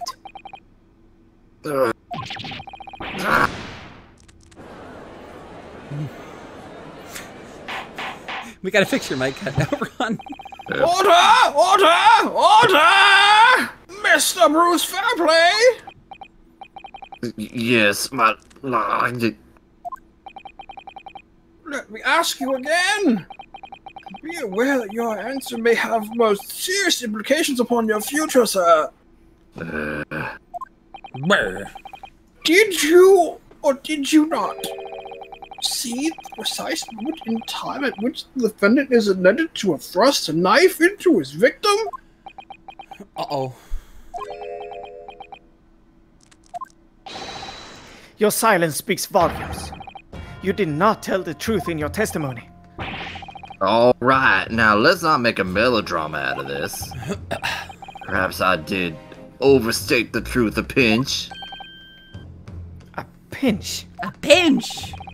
But it makes no difference. Makes no difference to me. Sorry. I definitely remember seeing blood on Mr. McGilded's hands, both of them. Objection! And yet, only one of the defendant's gloves, which we have here as evidence, is stained. So you keep saying. Why have you gone evil? I wonder if I might be allowed to speak, sir. Go ahead, Mr. First. But not Mr. Second. Well, the thing is, I think I remember seeing it myself as it happens. Seeing what? Seeing stars. I mean the murder. The blood, sir, on the assailant's hands. I think, yes. I'm almost sure that it was on both of his hands, not just one. What? What? How could this be? How could this happen to me? You're gonna hear that we're going to need further testimony from all witnesses. This time, I would like to know precisely what you did and what you did not see. Do I make myself perfectly clear? Yeah. Mr. Naruto, this is good news. The course of the trial seems to have shifted slightly at last. Yes. I might finally have a chance to turn things around here. Turnabout Naruto. I'm going to go get some water. While they Actually, testify. Christian. Yes. We're gonna save it here. Okay. Wow. There's some big stuff coming up. I want to be full power for it. We've been going for over 3 hours now. What a pivotal moment. Through a lot. I just noticed there was no save break in the entirety of that session. Yeah, the game does not offer it to you. We are in part 2 though.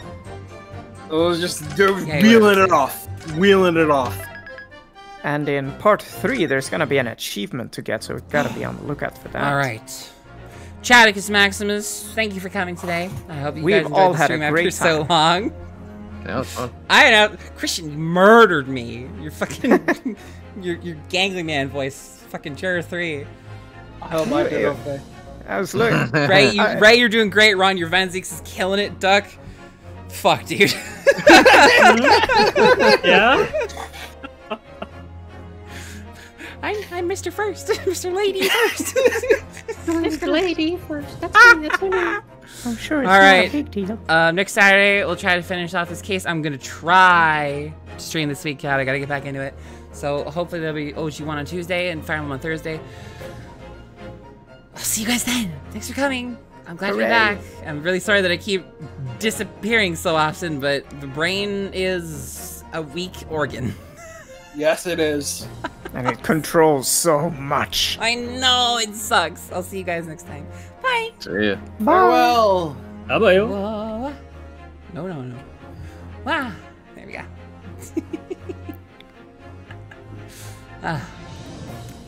Bye-bye, yo. Ba, ba, ba, ba, ba, ba.